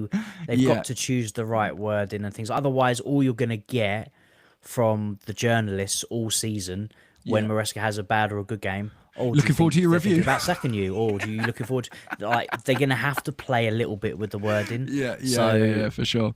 No, you are right, Omar. 100%. It is contradicting, but I think Kai's absolutely spot on. I think that's just got to play a game at that point, because if you do come out and you are super honest about it or whatever, it's just gonna be a nightmare, isn't it, for the rest of the season? Doesn't it? And it's also not going to help the manager anyway, because if he loses a game, he's going to be thinking about it straight away, and you can't You can't work in that kind of environment. Yeah. So yeah, I don't. Yeah, it's just the wording. Yeah. Dominic, Glasner is a left field shout, but can we handle going to a 3-4-3 again? Yeah, do you know what? I have thought about this, man. It's difficult with Glasner because, I mean, if you think about, is he like a Conte 3-4-3, or is he anywhere close to like how we play an attack at the moment with 3 at the back? Obviously, we have like inverting. But one thing Glasner is really good with is like, look how good Eze and Michael Elise and Mateta, do you know what I mean? Is like, he can get His really good, really good attacking performances out of players, man. Do you know what I mean? And Adam Wharton and is you know, I think he did pretty good with Jeffrey Schlupp for a while as well. I would not like to see us go back to 3-4-3 as a standard, and I don't think we've got enough centre backs or the centre backs for it, to be honest. So that would definitely require more investment.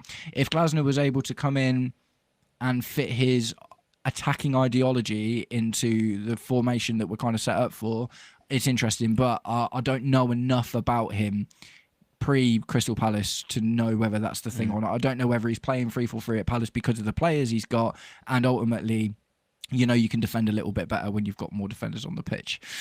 Dominic, it feels weird that all of this started to happen now, though. We aren't in a bad position. I can't see why are they pulling this now.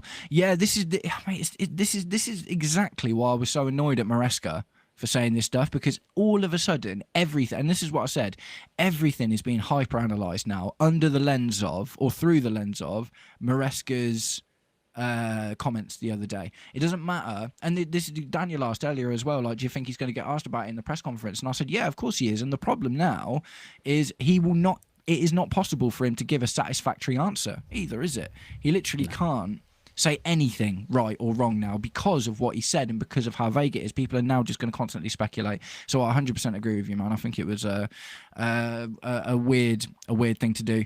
KDB will have fulfilled his potential at CFC. It's only that Jose went with Oscar and said Solar agreed, though. That's interesting. I mean, I guess Fabregas did really well, didn't he, at the end of the day? And KDB's not a million miles away from that. Daniel, we're on 13 likes. Oh, mate, do you know what? I haven't asked anyone about that in the whole stream. Thank you very much, Daniel, for reminding me. And guys, if you could give us a little clicky click, a little click, a clickaroo on the old likes, then we can get more people in the stream and to chat Chelsea with us, man. And that's what we want to do. But thanks very much, Daniel. And thank you to anyone who has clicked a like on the way in as well. Much appreciated. Glad I haven't missed that then. And shout out to you, brother. Yeah, nice one, Dominic. Good to have you back, man. Omar, is Lavia's time at the club done? Oh, this is too easy to talk about for a long time, but I'll try and keep it brief. I'll let you go first, Kai. You know what? It's so hard, man. I like Lavia so much. I like Lavia. the profile. I like what he can do on the ball. I think out of all the midfielders, I find him one of the best on the ball. The problem being is they've tried to do. I don't think he's had surgery yet. No. But then the injury he's got now is different to what he had before. Yeah. But they've tried to do this reintegration like they did with Reece James and what they're trying to do with Fofana, which seems to have worked for those two players. It has not worked for Lavia. Reece James had surgery, though, didn't he? Yeah, he had surgery. I know it's different in a sense, but again, if Lavia had the repeated injury, same. This one's different. It's a new one. So new one, he's now got a different injury. Yeah. We've now got what I think was like £55 million midfielder that we physically cannot use, and we are struggling for midfielders. When you know Caicedo's been out for 3 games, and our midfielders looking like this would have been a perfect opportunity for Lavia to stake a claim and have a run of games and get some match fitness. He's not been available, and then there's that time where we were just running every midfielder we have into the ground. Yeah, because we didn't. Sugo was out. You know, Enzo was injured. Lavia was. I think it's probably time to cut your lot, and I really don't want to say it because I just want him to do well at Chelsea. I think he gets a loan, man. I think I mentioned this in a video recently. I think Lavia, if he can get anywhere near fit again, he needs to go on loan to like Italy. He needs to go and just somewhere. He needs to have a season where it's not as intense. Get it for the league. The league is not as intense, and he can build up some strength in his muscles, and he can build some fitness back. But it's not gonna. The Premier League's too quick. It's too physical. I think he doesn't get back to fitness quick enough, and then he goes off injured for like. I mean, look, it was supposed to be a month. Yeah, we're coming up to January now. Yeah. I ain't even heard about the geezer. Is he? Where is he? I think the fight from the financial side of it. I think he's too valuable and too expensive to sell as well. I think the thing is, if you sell, anyway. you can't sell him. Obviously, even if he comes back from injury, though, he just hasn't played. Yeah. So you're gambling on someone thinks that he'll pan out. Do you know what I mean? So honestly, like I don't think the right thing for Lavia right now is to stay in the squad, but I don't want to sell him. What I want to happen is to see him get a loan to Strasbourg or an Italian team or Strasbourg somewhere. would be the easiest, wouldn't it? It would be the easiest one, yeah. And great. The thing is, if he can stay fit, he's a great player, and I think we've really missed him this season. But yeah, no, I am very disappointed with the Lavia situation, but I wouldn't want to see him sold. Mikhail CFC, yes, mate, good to see you, man. Big up. Big up the Blues. Big up yourself, sir. Dominic Glasner seems to play a more offensive 3-4-3, which is similar to how Enzo sometimes has played us, to be fair. So that's an interesting thing. And the other thing I do like about Glasner is he can get his boys to defend, man, at the end of the day. Like, their defenders aren't better than our defenders, but their defensive record is excellent this season. Do you know what I mean? So, you know, and given the likes They're of so Eze, hard to break down. Yeah. Can you imagine if he can turn Eze into a better version of Michael Elise? Like, mate, laughing. Do you know what I mean? Laughing. Yeah. Or Esteban. Yeah. Yeah. Yeah. Sorry, yeah. That's what I mean. I'm getting all mixed up in my because I've been talking too much. Mikhail FC, where there's smoke, there is some embers gathering fuel. Maresca started that himself, 100%. I'll sing that until the cows come home, man. Literally, Maresca, the situation he's in right now is 100% of his own doing. And if he looks annoyed or snaps back in the press conference tomorrow, I'll be even more annoyed at him because I'll be like, bro, you completely brought this on yourself. Couture Criminal, say what you like, but George Mendes is good at his job. Yeah, mate. Yeah, 100%. 100%. If not the best super agent now in the world. Sadly, obviously, Mino Raiola's not around anymore, but it was those two, wasn't it, back in the day? Yeah, they were bless him, obviously not around anymore. But yeah, I think Mendes is the boy now, 100%. Daniel Knight, for the 2 years review, what do you think will happen on with Enzo Maresca? Impossible to say until the end of the season, man. If he even makes it's it all that going to be. It's all going to depend on what he does this season. Yeah. That's how his review will go. If he bottles everything, it's probably not going to go too well. Yeah. No, and also depends on what their targets they have set. Obviously, we've heard about the top four, but we haven't heard about what their cup targets are or how far he needs to go in the Champions League or things like that. So there's lots of other things that are not Premier League involved. This is another thing that's annoyed me, man, is I don't feel like Enzo Maresca is under a huge amount of pressure to win stuff this season. He's not under the pressure to win the Champions League. He's obviously not under pressure to win the Premier League. He might be under a bit of pressure to get in the Champions League and maybe win a cup.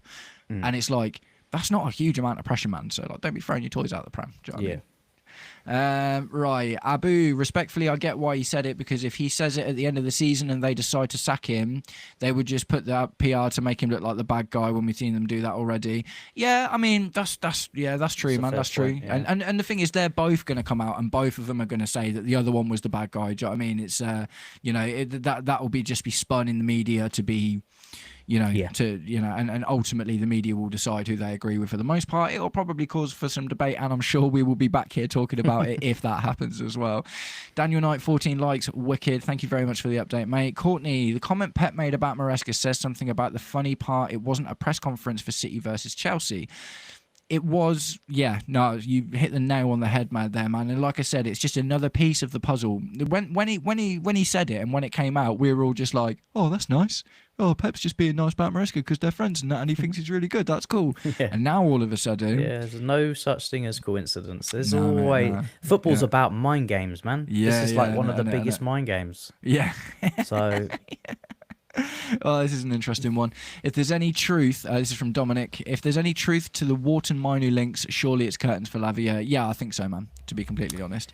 I think Minu's a lot more likely. I did a video on it today just because he's basically in almost exactly the same situation Garnacho was, where he's an academy player. He wants out. Yeah, and he wants out. So we're not going to pay more than 30, 40 mil for him because he's not been playing either. That's the thing. Do you know what I mean? They haven't really got a leg to stand on. Yeah, I also saw though that Manu, however he likes it to be said, he doesn't want. Well, he initially doesn't want to be sold. He wants to be loaned because he wants to come back to Man United. Now, neither did Cole Palmer, mate. Huh? Cole Palmer wanted to be loaned. Yeah, that's what I mean. Maybe his stance has changed on it because if if United are planning on sticking with Amarin at the time, I don't know, but The T-shirt I thing feel doesn't like scream "loan me," does it?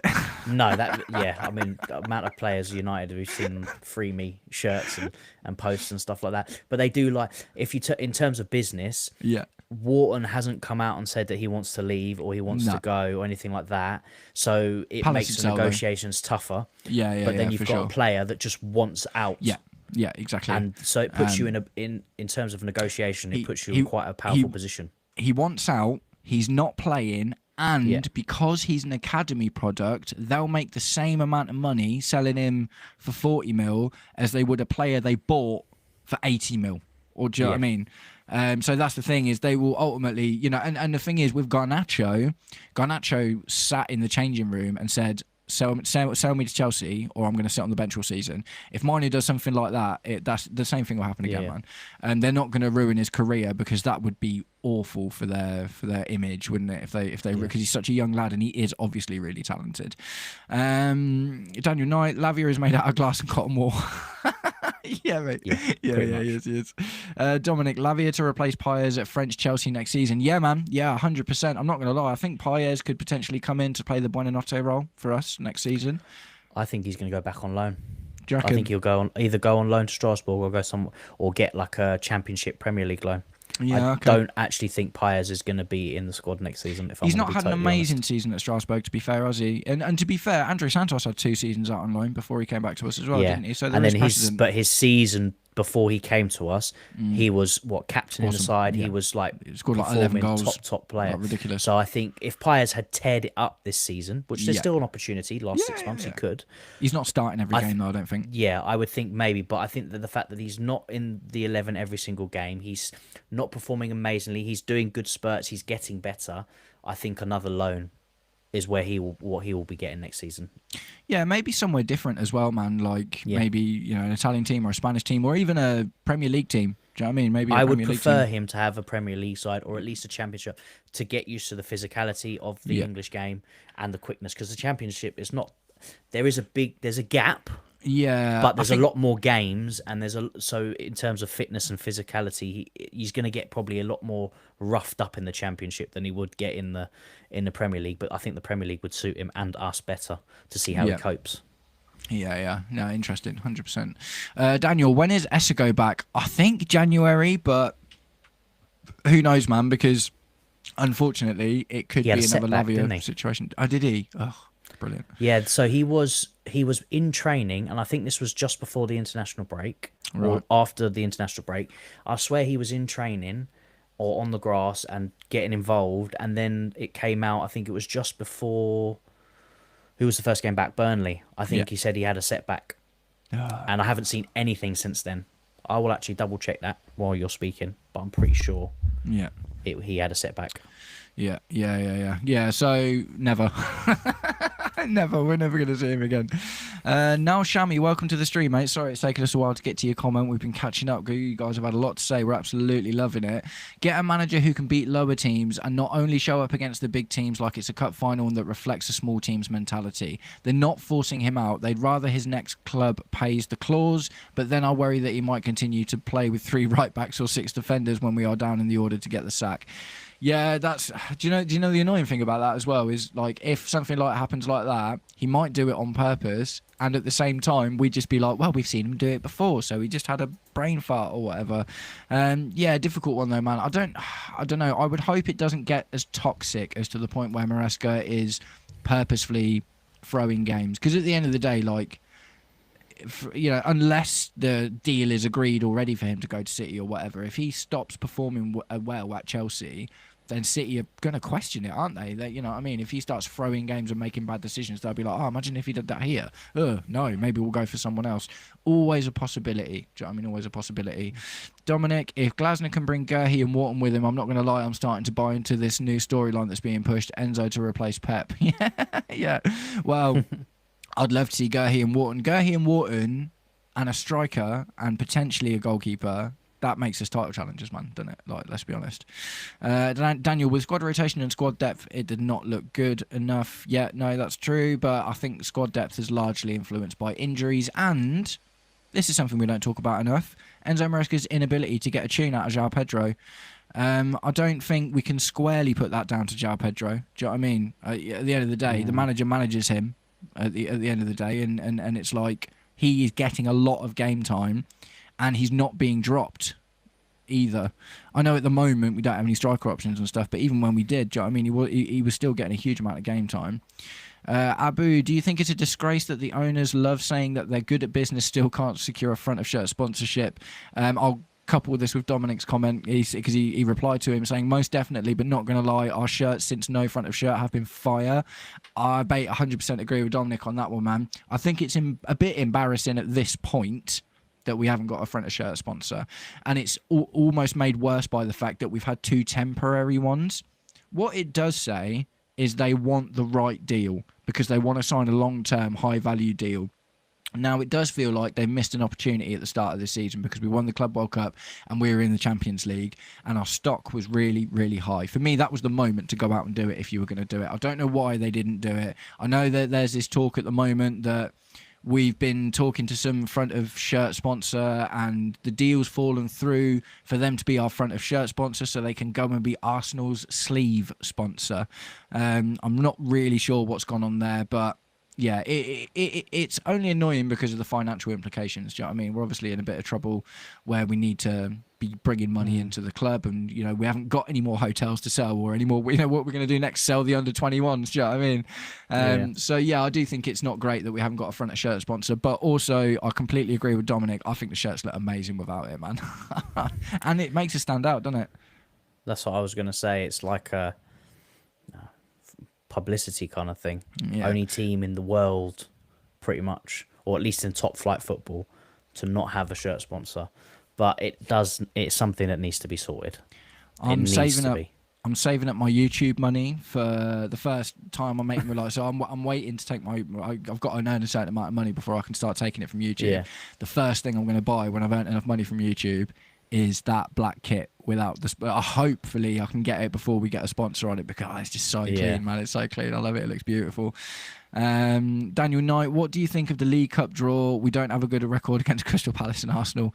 Yeah, I think I'm at this point now, and again, this is specifically with Maresca's Chelsea. I'm almost more worried about Crystal Palace than I am Arsenal. Take the bigger teams Do you because know we what I mean? do well against the bigger teams. Yeah, It's just weird. And I'd kind of rather have Arsenal now than in the final as well. I'd rather have City in the final than Arsenal because I think almost the bigger the event is, the more likely I think we are to do it. Do you know what I mean? We are a cup team. Yeah. When we go into the games, and if we go into a game like Arsenal and City, we are going to go into the game as an underdog, and that's when we thrive. Yeah, for sure. And that's why when we play the likes of Arsenal's, the Barcelona's, Liverpool's, where we're going in those games expecting to be turned over because we have a young squad and stuff, that's where we turn up and we prove them wrong. So, yeah, I mean, and we've already played Crystal Palace this season once, and that didn't go too well, did it? No, well, I've got a feeling they wouldn't low block us again, you know. I've got a feeling they're going to look at Leeds and Bournemouth and Burnley and like a few of these teams that have come at us. You know what I mean? We've kind of looked like we've struggled with it. I know we beat Burnley, but they did come at us. Daniel, I'm not confident about Chelsea going away to Newcastle because we don't have good record at St James's Park, and the last time we won there was under Tuchel. I've said this in one of my videos the other day, man. St James's Park is just like it's just some hoodoo. It's a cauldron of nothingness. Yeah. It's a tough place to go to. I think the thing is, you know, we've got a better squad. The managers are in and about the same at the moment. I think the managers are in and around the same. So I think it'll be a tough game. I think every game is just going to be this tough game at the moment. I don't think there's any games that are too big. This is the weird thing. And I guess this is something I've kind of got to give credit to Maresca for, but also not at the same time. I don't think any team is too good for us, and I don't think any team can't hurt us. We are somewhere smack in the middle. Where we can beat Barcelona and lose to Leeds, and we've literally just seen that. Do you know what I mean? That's what I mean. So at the moment, like when you think about and this is maybe the first time I've ever been here. Every time I see a draw, I'm like, oh well, I want Crystal Palace in to win that game, and then these to win, and then that would be our. At the moment, I'm just like, well, I can see Crystal Palace doing us, to be honest, man. And we've done pretty well against Arsenal, and classically against big teams, we've actually played quite well. So yeah, it's a really difficult one to call at the moment, man. Kai, I'm just gonna nip to the loo. You're all right to take it for 5. Yeah. Cheers, bro. I'll be back soon, guys. All right, let's have a look what we got. So Abu, our cup luck has run out, and we lost the last 5 finals to pens and last minute goals. Yeah, a lot of those were Liverpool. But in terms of the 2 most recent cup runs, which would have been the Conference League, which was a cup competition, and the Club World Cup, another cup competition, we won them both. So domestically, yes, it's not been great, and obviously we haven't been in Champions League for quite a while. But I'll always back us in a cup. Always. So for me, I still think we are and will always be a cup team. Dominic, we've played Arsenal and Palace both and drawn both. Yeah, the only nuance to the Arsenal one is obviously we lost Caicedo for quite a chunk of the game. We went down to 10 men. I do believe that if we stayed on the pitch, I feel like we would have won that game. In my personal opinion, I don't know what you guys think, but I felt like we were on top before he got sent off. I felt like we were on top after he got sent off. It was just, yeah, I think with that extra player, I do think we would have won that game. Got the 3 points. Dominic, again, last win at St James's Park was when Reece James made it the Reece James Park. And Reece James is fit and available. I'm pretty sure. Actually, do I say I'm pretty sure he's going to start with the way that Maresca rotates the squad? He didn't play. Yeah, he's starting. No, there's no way he doesn't start against Newcastle. Look, Newcastle are one of those teams. They're like in the middle. They are, when they're on their day, they're up there. They can beat any of the top sides. But they have this occasion, especially against the smaller teams, where they just look like a small team. And they play like a small team. It is weird. But if they were to go toe-to-toe to us, I think we would beat them, personally. But it's going to depend on what Chelsea turns up, if I'm going to be totally honest. Hopefully Reece James starts, and I think if he does, we play. The interesting one, obviously, you guys have seen the comments about Esteval. So he's obviously injured, and I don't think he's going to be available for this game. So don't expect him in the lineup. Cole Palmer obviously didn't feature in midweek, so he's definitely going to be playing. He needs some more minutes. So we've got Caicedo back, haven't we? I think he's back now. Isn't that right, Matt? He's back for the Newcastle game. Yeah, he's back. So I feel like we're in a better position. Dominic's also gone. He'd rather have Arsenal in the cup. Yeah. I'm sticking to that.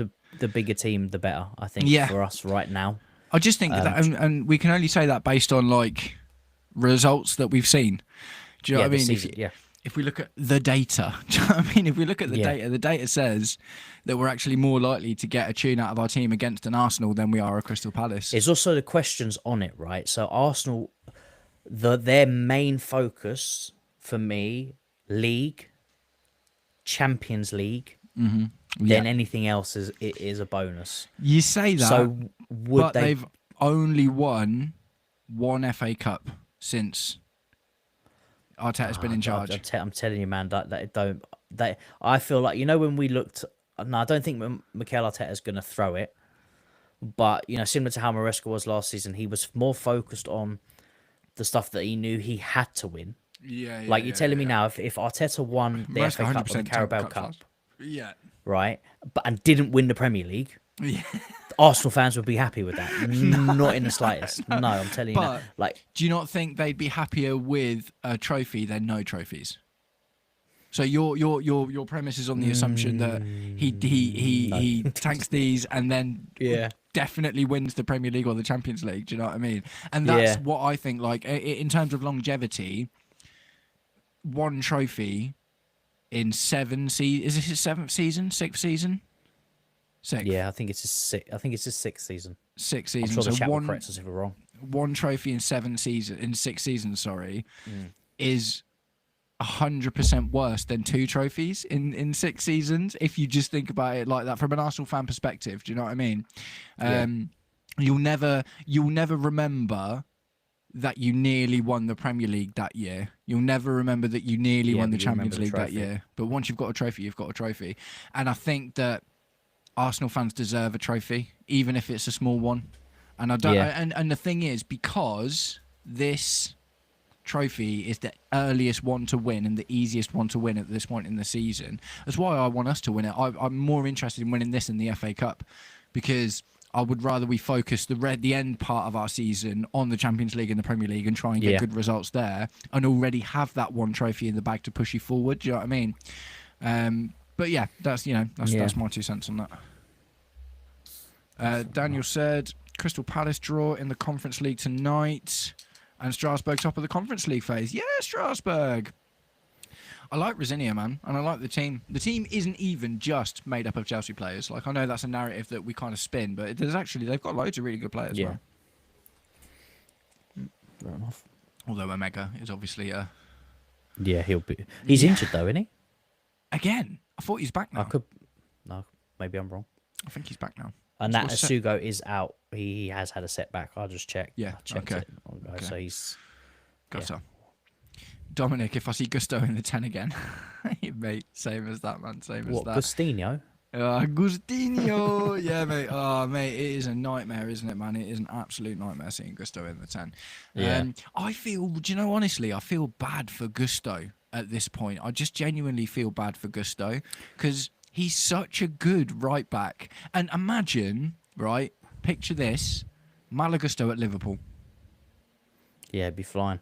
Absolutely flying, wouldn't he? He'd be killing it. They would not be missing Trent. I'm not saying that Gusto's as good as Trent is, but I'm saying that he's much better than what they've got at the moment, and he's more conducive to their team. And Salah always likes to cut inside, so you could always have an overlapping fullback. It suits him down to the T. And Gusto has shown he is a very versatile player, which he's basically become a utility player. Yeah. We need him at right back. Oh, we're missing a midfielder. We'll throw you in midfield. Oh, we need a 10. We'll throw you at 10, mate. You can do it. It's not what we want to see, but that is what he has done, and that's what Maresca.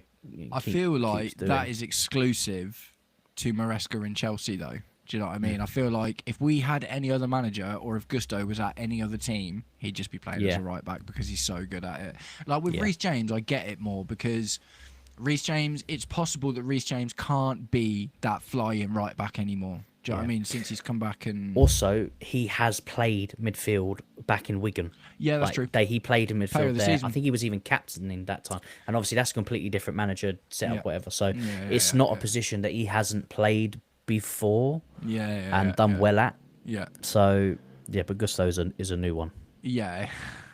I like I say, I just feel bad for him, man, because I just feel like I desperately want to keep him. I think he's an absolutely brilliant utility player to have, but I feel like Barcelona, Liverpool, Tottenham, even Arsenal to an extent, I think that there's just so many teams that would love Gusto as a right back, and he would be so good there as a right back. But we're like, no, mate, just keep shuffling on into midfield and be a shadow striker every now and again, and occasionally a left winger.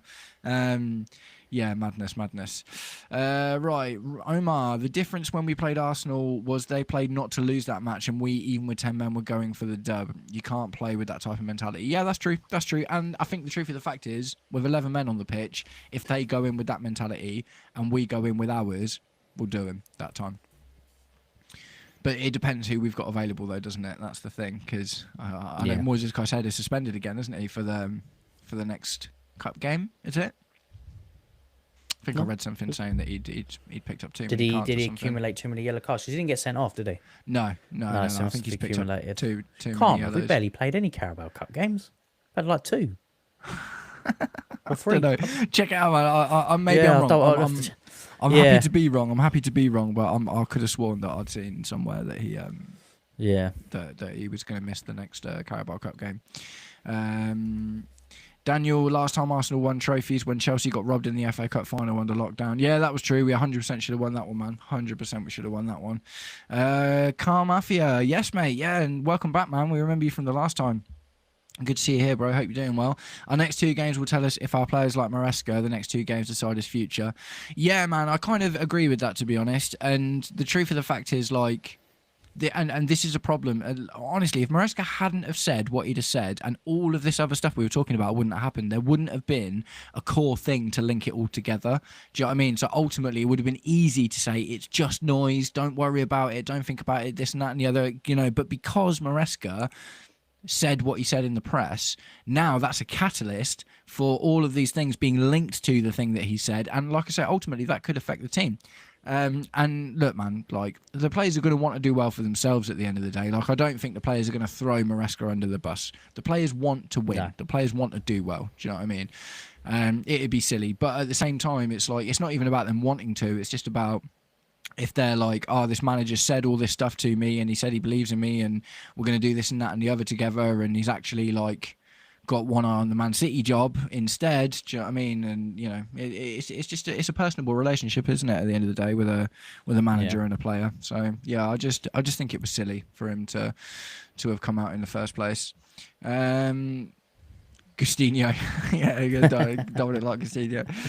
Carmafia, Caicedo misses the first leg of the Carabao Cup due to yellow cards. So whoever we got, I mean, Reece James played in midfield when we played Arsenal in that draw with 10 men. So they'll probably. Reece James hasn't been as good in midfield though since then, has he? Let's be honest. Recently, no. Daniel Knight, would you play James in midfield against Newcastle? No. We don't need to.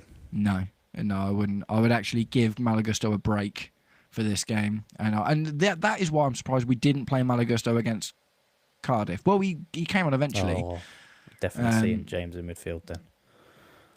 Well, for the Crystal Palace or Carabao Cup game, yeah, not for Newcastle. Look, I hope not. Enzo had his break. Caicedo's obviously he played the full game, but he needed to, so he should be fine. That will probably be your two pivots with Reece James as a right back, and then if Maresca wants to invert, which he probably will, he can invert in midfield, and that's fine. But there's no need for him to play in midfield and then have Gusto at right back that's also inverting into midfield. Yeah. And then Cucurella also inverting in midfield. Then we have no midfielders and just full backs again. If Maresca wants to get sacked, we will see 4 fullbacks in midfield again at some point. Yeah. Camafia, James and Gusto will both start against Newcastle. Yeah, I don't know, man, because the thing is, Palmer's going to start, Fernandes is going to start, Caicedo's going to start. So if those 3 start, who misses out in order to play Gusto? Because it's going to be Chalobah and it's going to be, right? So you can almost predict this for the most part. Maybe a few are quite difficult, but it's going to be Sanchez in goal. Cucurella at left back / inverted midfield / whatever it is that he's really good at all of it, so it's fine. Goalkeeper, everything, yeah. He's actually good at all of it though, so it's fine.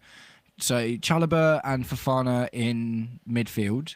I would argue centre back. Sorry, I would argue Reece James at right back or right centre back, as it may well be. Then you've got Caicedo and Fernandes and Palmer making up the midfield. Garnacho, who's on good form, Neto, who's on good form, and João Pedro up top because we haven't got anyone else to play striker. So out of all of those players, who misses out in order to get Gusto the start? Unless he chooses to rest Fernandes. But Fernandes is already rested. And Caicedo we know Caicedo can play multiple games in a row.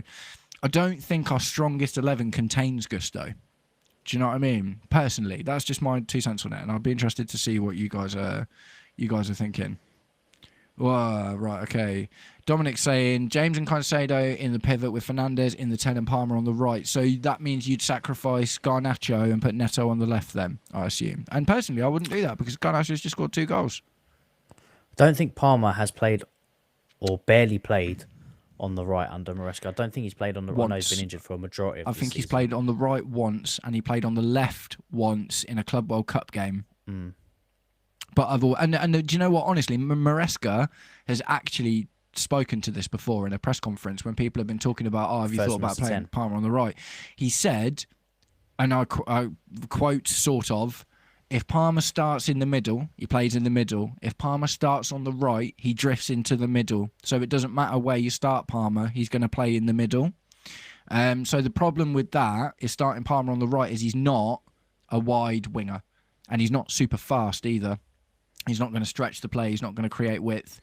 And then all of a sudden you're going to lose the ability to play one of your fullbacks as an inverted.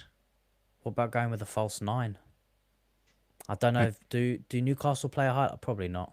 Mate, I'm trying to think of Newcastle if they play a high line, because then you could go Neto, Palmer, yeah, Nacho, Enzo, Caicedo, James, and then Gusto.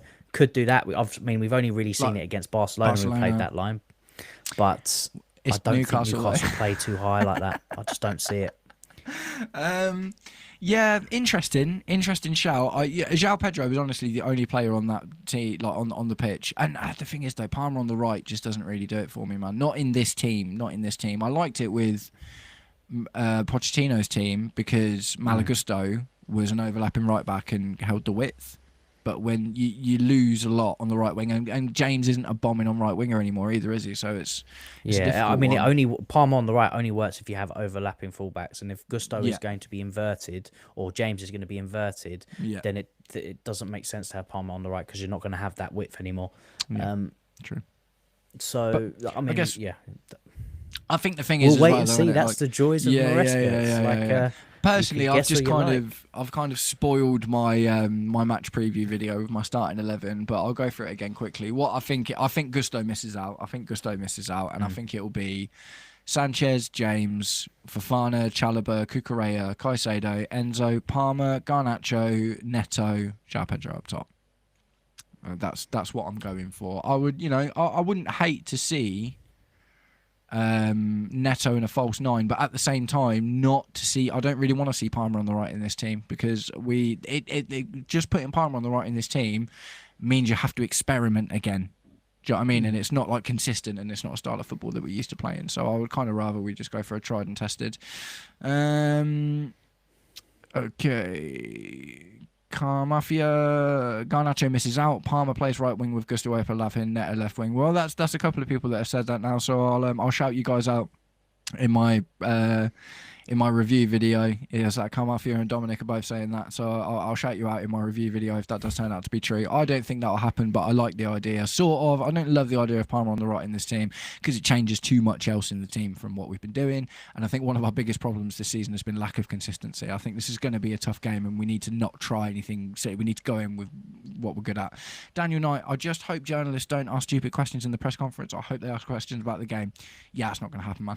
Yeah, that's hoping for a miracle, Daniel.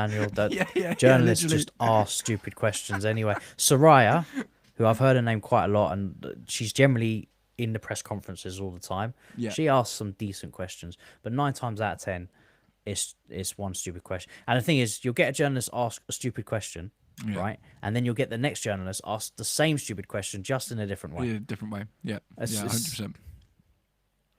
Yeah.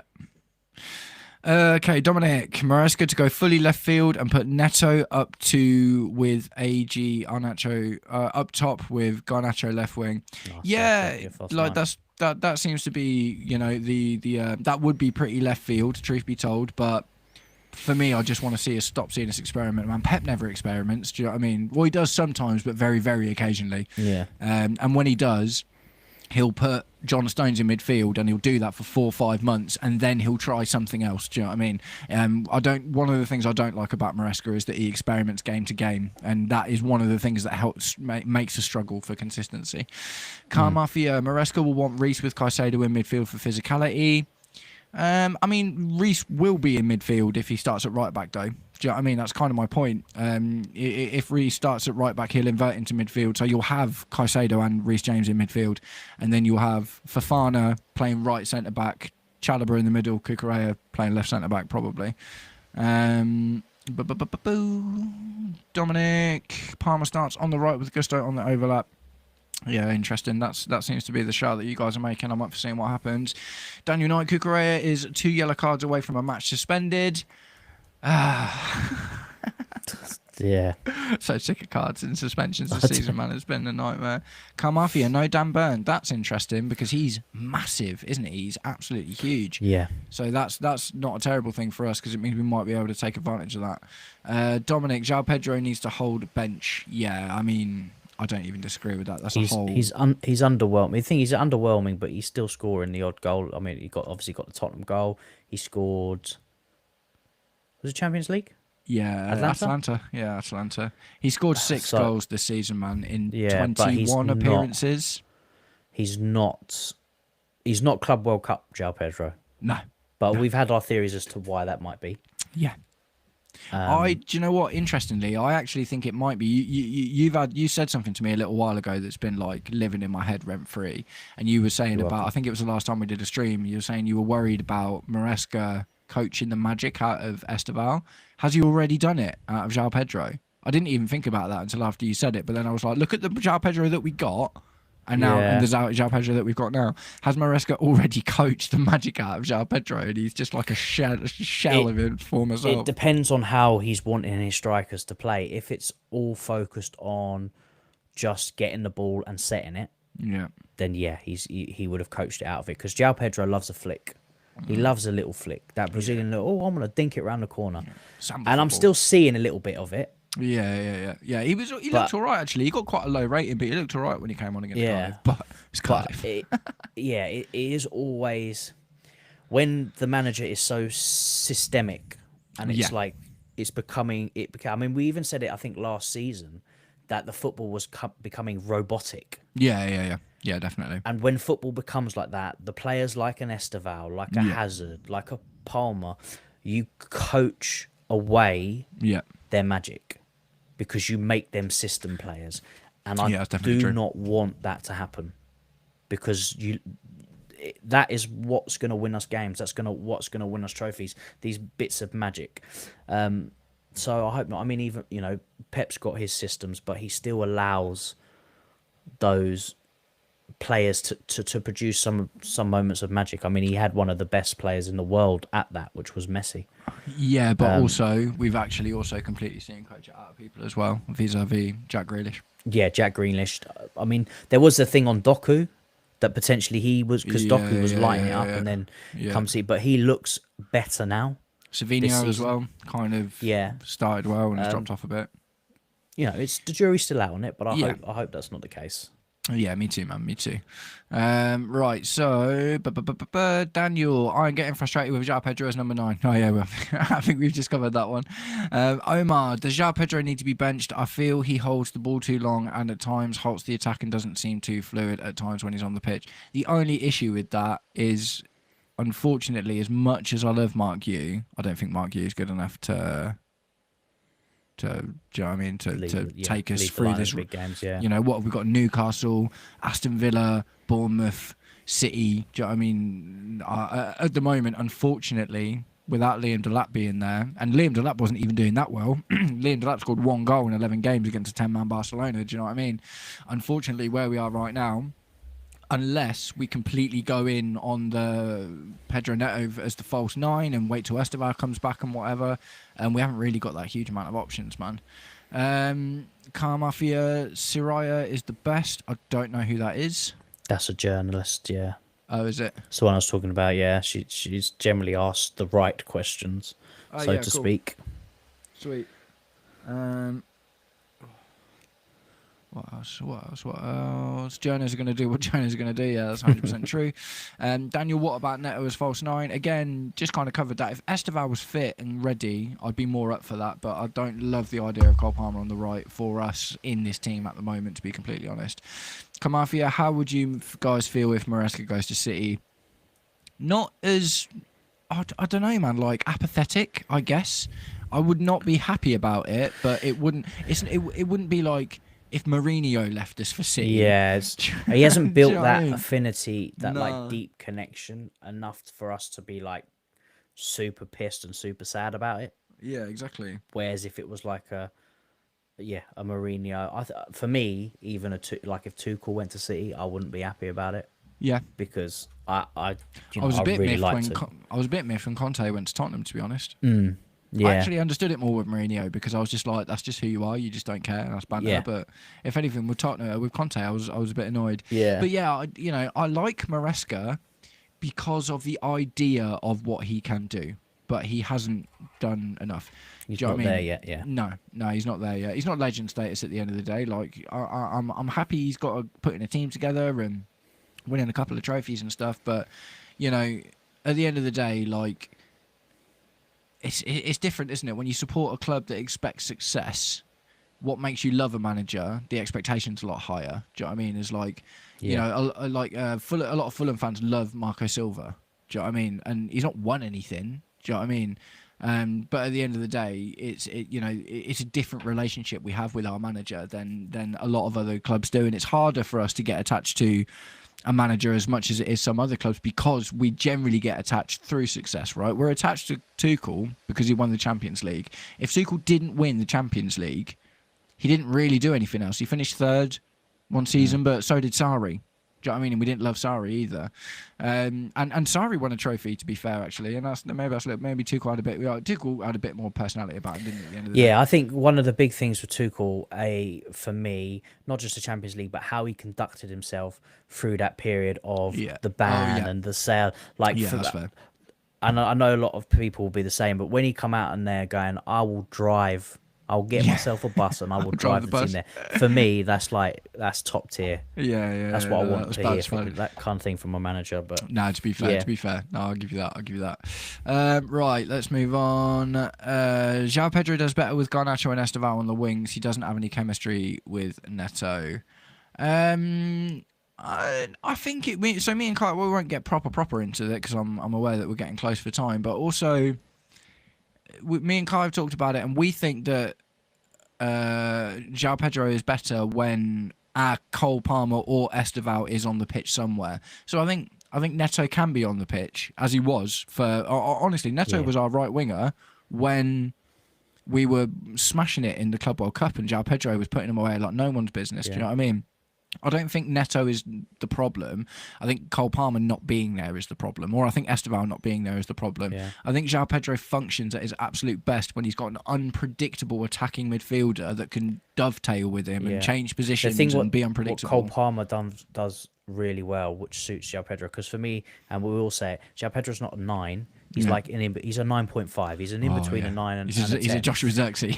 Yeah, exactly. But what Cole Palmer loves to do is he loves to run beyond the striker and make those running in behind. So it allows João Pedro to drop in and become a bit more creative, and they can just constantly switch that in the game, which is what worked so well in the Club World Cup. You saw how they were running off each other, and he's not been able to do that this season. And that's the thing, Cole Palmer's been injured. When Enzo Fernandez is playing the number 10, and don't get me wrong, like Fernandez has done a pretty good job in the 10, but ultimately João Pedro is worse because when João Pedro drops deep, Enzo Fernandez isn't bombing on to take that position up, so it's not 1-for-1. All of a sudden, then you've just got an extra midfielder. In order for Enzo Fernandez to work, because Enzo Fernandez loves the late box runs, but the only way he gets space to make those runs is if he has a striker in front of him to pull the defenders into the 6-yard box. If there's no striker to pull the defenders into the 6-yard box, there's no space in the penalty area, which means he can't make his late runs. And that's how Enzo Fernandez gets the majority of his goals, is to make those late runs. Oh, quality footballing knowledge there, Kai. Well done, sir. Well done. Got to bring out a little bit, don't I? Yeah. Right, okay. We're on 18 likes now. Yes, guys. Yes. Buzzing. Do you know what? My top is 20, isn't it? We managed 20 last time. We're close. If we can get to 21 likes by the end of this stream, then we'll officially beat my record, and I'll be absolutely buzzing. Nice one, guys. Much appreciated. Right, Dominic, on your point about overcoaching João Pedro, we won't have that problem with Glasner. Dominic, you're loving Glasner. You're all over it now, aren't you? I like Glasner, man. I like Glasner. So the last thing I want to talk about, we'll get through this next run of comments, and then the last thing I want to talk about is potential replacements, just for fun, right? Just for fun, nothing serious. I understand that it's not necessarily going to happen, and things could turn around if Maresca gets another couple of wins, and maybe it is all just noise or whatever. But just for just for a bit of fun, we'll talk about who we would like to see, and I'd like to find out from you guys your shouts as well. Car Mafia, his assist to Garnacho last game is exactly what João Pedro is. He wants to set up wingers rather than turning and shooting. That's true. That's true. And the thing is, he doesn't really play. I think he plays better in the number 9 as a 9.5 than he does in the number 10 as well, doesn't he? That's the thing. We've done it again. We've bought another Timo Werner. We've bought another Kai Havertz. We've bought another Christopher Nkunku. Do you know what I mean? We've bought another attacker that plays a really specific role really, really well, but is actually not versatile. It's like these players, you think they're versatile. Like I say, the list, man, we've done it so many times now. Timo Werner, Kai Havertz, Christopher Nkunku and now João Pedro, these are all players who, they can drop deep and they can do a bit of this and they can drift wide and whatever. And it's like, yeah, okay, but that's actually all they can do. And if you don't build your team around that position, then they won't be good. So, yeah, it drives me nuts. This is one of the reasons why I just want a striker. Do you know what I mean? I just want a proper striker because we've just done it so many times and it never works. It literally never works. Dominic, our next 4 Premier League games could be season defining for us. Not going to lie, 100% agree with you, man. Definitely. We need to come out of this game, these next 4 Premier League games with at least 7 points minimum. Yeah. Absolute minimum 7 points to even think about Champions League. If we lose all of these games or we get draws or losses in all of these games, we're done.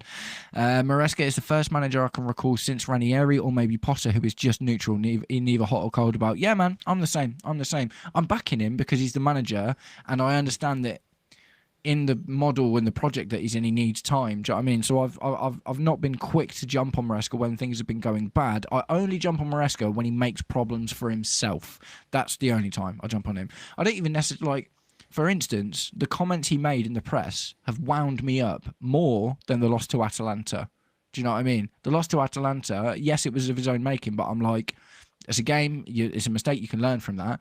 But then coming out and saying stuff like this in the press is just like, that's just character. Do you know what I mean? That's just who you are as a person. I don't want a petty, petulant manager at Chelsea. I want someone with good, proper character. Do you know what I mean? I don't think a lot of people are like, he gave the middle finger to the owners. That's not how I see it all, man. I see him as just kind of being a bit petty. Daniel, what proper number 9 would be a great fit for Chelsea and who is out there as top striker? Joaquin Panicelli, mate. That's who. I'm telling you. Joaquin Panicelli, Strasbourg. We bought the wrong Strasbourg striker. Joaquin Panicelli is fantastic, and I'll really, really, really want him. We're probably not going to get him because we've already got a mega, but Joaquin Panicelli's the guy I would go for. 10 goals, 19 games, no assists. He is on the pitch for one reason and one reason only. He wants to score goals. Yeah, that's it. That's all he wants. Camafia. Julian Alvarez is the only one who can save us. I love Julian Alvarez. I would have taken Julian Alvarez. I hoped we got him when he was available. And he wasn't even expensive. Yeah. And he's young. We've been linked with him again. I know. He's played in the Pep system. He understands. Yeah. And he's a finisher, man. Proper He's a finisher. When Haaland was going through that, I think he was injured for quite a while. He was doing the business, man. He's smashing it at Atletico as well, isn't he? Absolutely killing it. He's so good, man. Yeah, he's so great. Good. 19 likes now. Yes, 2 more to go. Come on, guys, we can do it. Dominic, at Camafia, that ship sailed. Unfortunately, he would have been great with the squad we have and his chemistry with Fernandes. Yeah. I mean, yeah. And Garnacho now as well. Yeah, Garnacho now as well. Yeah, it'd have been great, but he just cost too much now, wouldn't he? He'd be like 120 mil or something. Although we have been known to spend 100 mil plus on a player before, so never say never. They're kind of talking about so Camafia's saying he wants out. I actually reported on that in a video a little while ago that did quite well because I put Julian Alvarez on the cover. But there is some sort of conversation around maybe he's not super happy at Atletico, even though he's doing really well. Wouldn't mind a cheeky January bid, but can't see it happening. Same. Roberto De Zerbi, so from Camafia again, Roberto De Zerbi knows half our squad and he'll get us an upgrade on Sanchez since he was the one who got him sold at Brighton. We've talked about this on the last stream, didn't we? I don't want Robert De Zerbi, man. I don't want Brighton managers. Don't even want to mention it. No. I think so. We've talked about this a few times before. We won't talk about De Zerbi in particular. We'll just talk about why we don't want Brighton managers. So Graham Potter and Robert De Zerbi and what's his name? Hunsler. Julian. Yeah, their current manager. Their current manager. The German who's doing really well. I think that they are, and it's kind of what we're talking about looking at Chelsea. I think Fabian they do well. Hürzeler. Fabian Hürzeler, that's it. Yeah, nice one. They do well because they come in, the team is bought for them. They don't choose any of their own players. They have a style and a system, and they only choose managers who can come in and play that system and that way with the players that they've got. It's essentially the model that Chelsea are trying to emulate at a higher scale. There's a reason that we bought all of Brighton's directors and sporting directors and everything because they set up that Brighton model, and managers that go to Brighton are, in my opinion, are made to look better than they are because the system there is so good. And I worry about that with De Zerbi, that he'd come to Chelsea and maybe not quite as bad as Graham Potter, but I could see the same thing happening. Right. Dominic's on one here. So we're getting into the conversation now. Cesc Fabregas was my shout before I heard Glasner, not going to lie. Mate, I will tell anyone that will listen that Cesc Fabregas is the only guy I really want to see in the dugout if we don't keep Maresca. I absolutely love Fabregas. We'll go a little bit further. I did I did a whole history lesson on Fabregas at Como in the last stream, didn't I?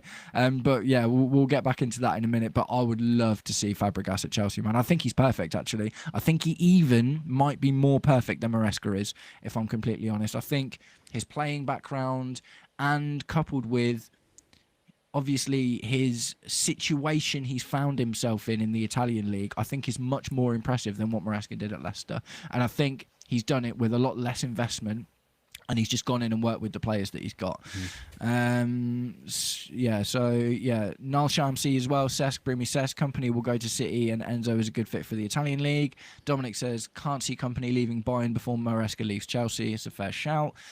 If we can just never mention Brighton again whilst talking about Chelsea, that would be fantastic. I agree, Dominic. I agree. Let's keep the name out your goddamn mouth. Yeah. No Brighton talk. Come off, yeah. I believe these sporting directors have one more manager hire before they are put under pressure. They will run to someone they know, like Robert De Zerbi. I would hate that, if they. I think it's going to be that guy. Rosinia. I said this the other day. From Strasbourg, Rosinia. I feel like that's how it's going to. I think he's a good shout, man. I wouldn't be unhappy with Rosinia at all. Niall Sharmy, if Company doesn't win the double this season, they will let him go. Car Mafia, I saw reports we already contacted Xavi Hernandez. Is that Xavi? Barcelona Xavi? Yeah. Could be. Interesting. He's not in a job, is he? No, he's free at the moment. And Zidane's free. Yeah, but I think he's waiting for the French job. Zidane's going to be the French manager after the World Cup, I think. Yeah. I think that's agreed now.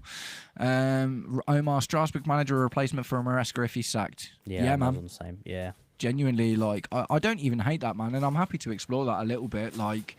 Rosinia he's English guy as well, isn't he? I think so. Yeah, he's an English guy who had, he was Blueco's first manager hire. So.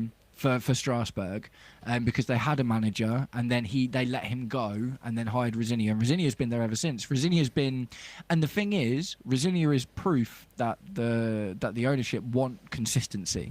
Do you know what I mean? Because since Rosinia's been in, he's gone in there, he's done what he's told, he's taken the players that he's been given, he's coached the team and got results at the end of the day. The only main difference is there's obviously the expectations a lot lower. Yeah, and he gets all his best players either taken back from loan from Chelsea or get sold to Chelsea.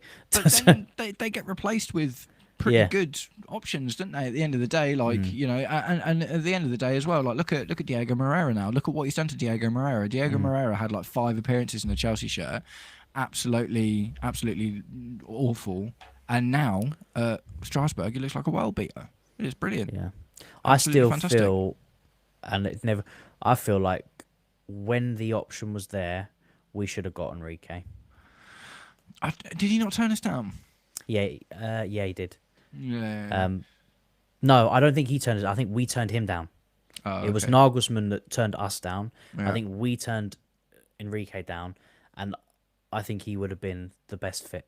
He knows how to work with young players. We've seen what he's done with PSG. We've seen what he's done at Barcelona. His style is attacking football. I bet he did good with Jean Pedro. That's a false 9, doesn't he? I would have loved Enrique. That ship has sailed a long time, and he got into fights with our players at the end of the Club World Cup. So, yeah, it never going to happen. Did he not? Was it? He headbutted someone with the Jean Pedro. Yeah, Jean Pedro. Yeah, but I would have loved to have Enrique back then. Yeah, man. Yeah, no, and honestly, for me, he's like the last of the great romantics in terms of big managers that I'd have been interested in. It's interesting. We've touched on it a little bit during this conversation already. All of the managers that we're talking about, everyone's like, oh, they're not good enough. They're not good enough. It's like, who's good enough that we haven't already had, or is just not going to happen? Pep, or not never going to happen. Yeah. Klopp, not going to happen. Klopp's being linked to Real Madrid, depending on what happens with Xabi Alonso. Do you know what I mean? He could be free. Yeah.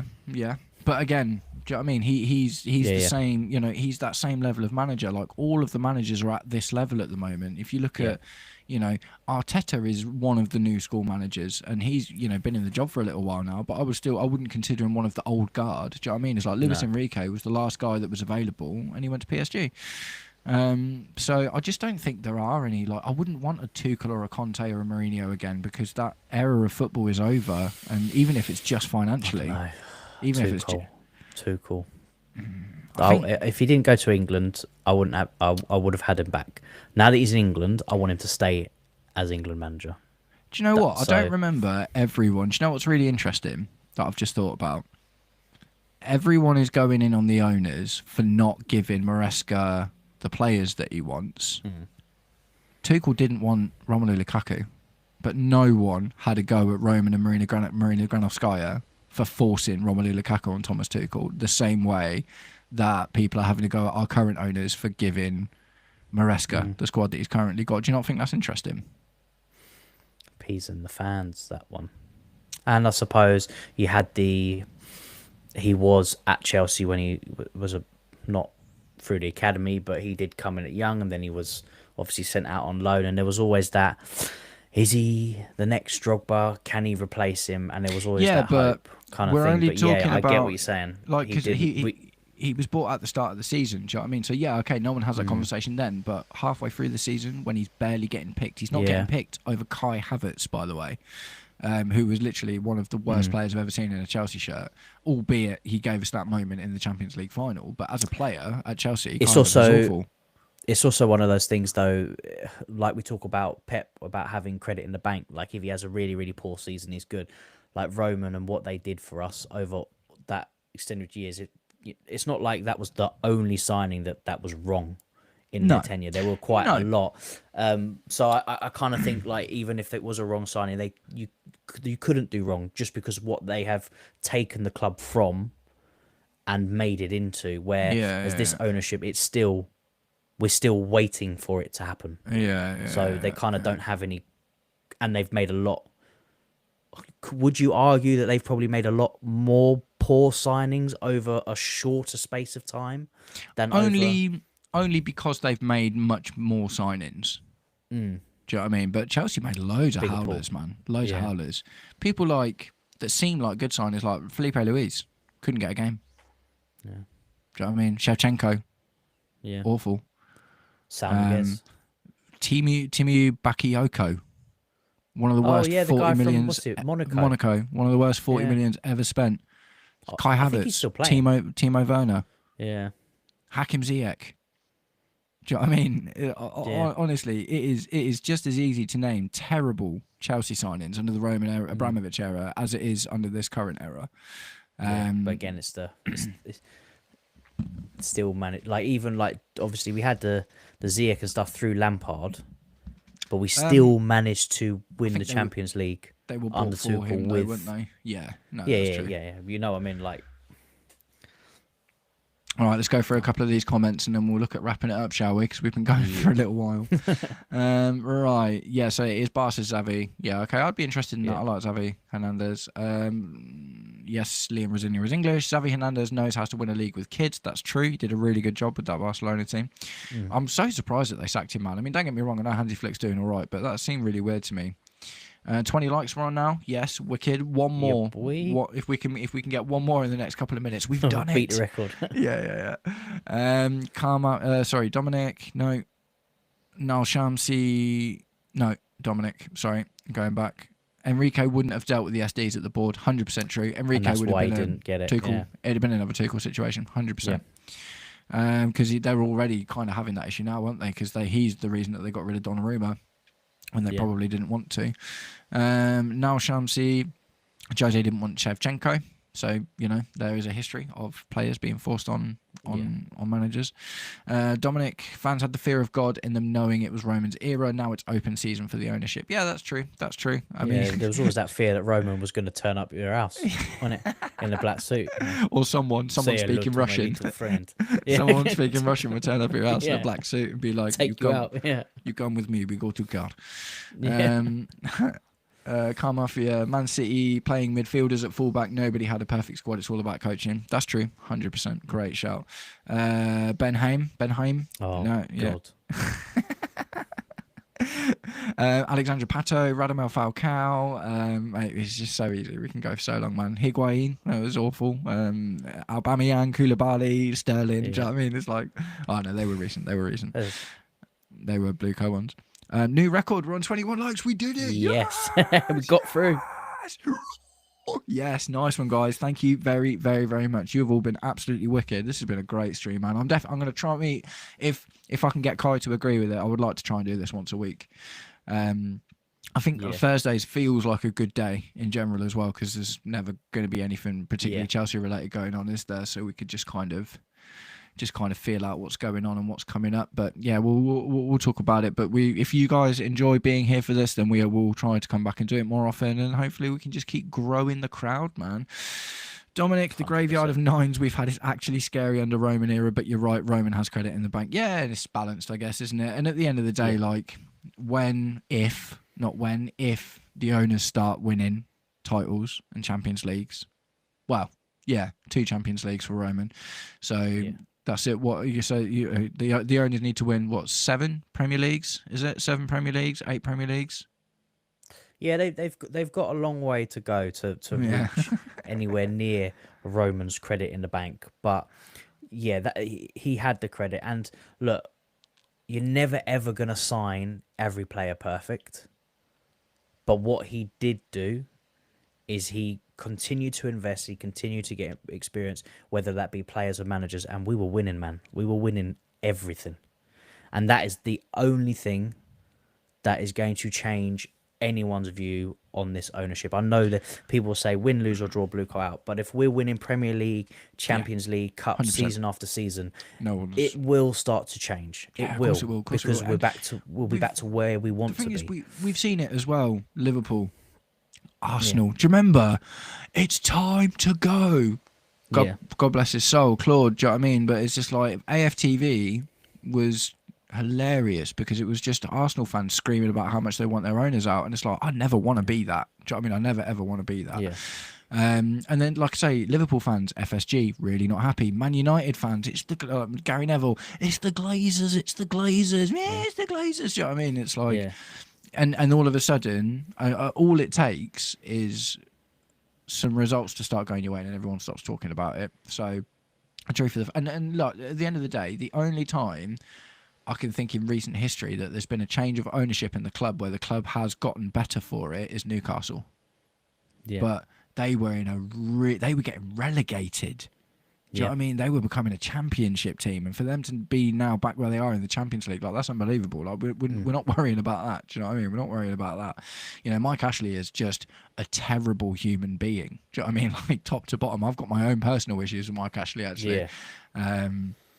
You know, absolutely. I've worked for 2 of the companies that he's owned before, and he's just a terrible, well, not anymore. Do you know what I mean? He used to, but he's just a terrible, terrible person.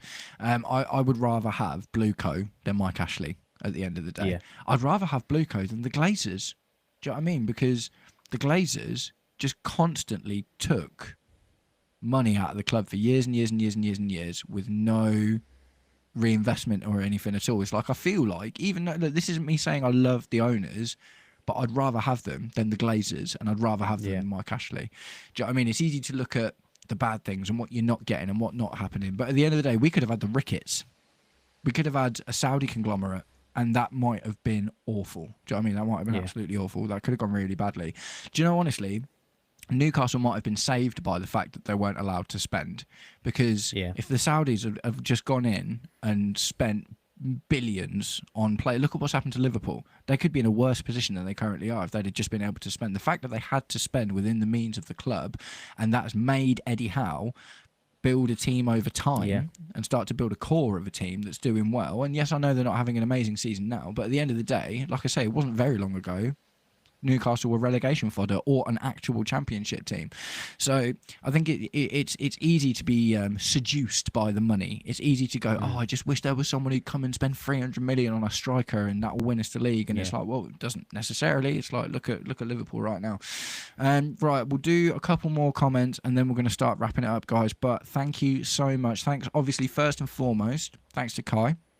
And guys, I'm gonna tag him he's tagged in the video already. I'm gonna add it as a collaboration. But if you haven't subscribed to Kai's channel Behind the Dugouts, go and check out. He has got excellent football knowledge, man. I'm a pure vibes guy, man. I'm pure vibes, and I know a bit of like the businessy financial stuff as well. But Kai is like pure football and knowledge, and his channel's really, really good. So get yourself to Behind the Dugouts, give him a click. Check out his content, give him a like. Even if you don't watch the video, if you just see it go up, just give it a little like, because you're on the road to 500 subs, aren't you? Yeah, man. Yeah. Yeah, the man. The grind is real. Yeah, mate. I'm telling you, mate. I know a bit about that grind, brother. I know a bit about that grind.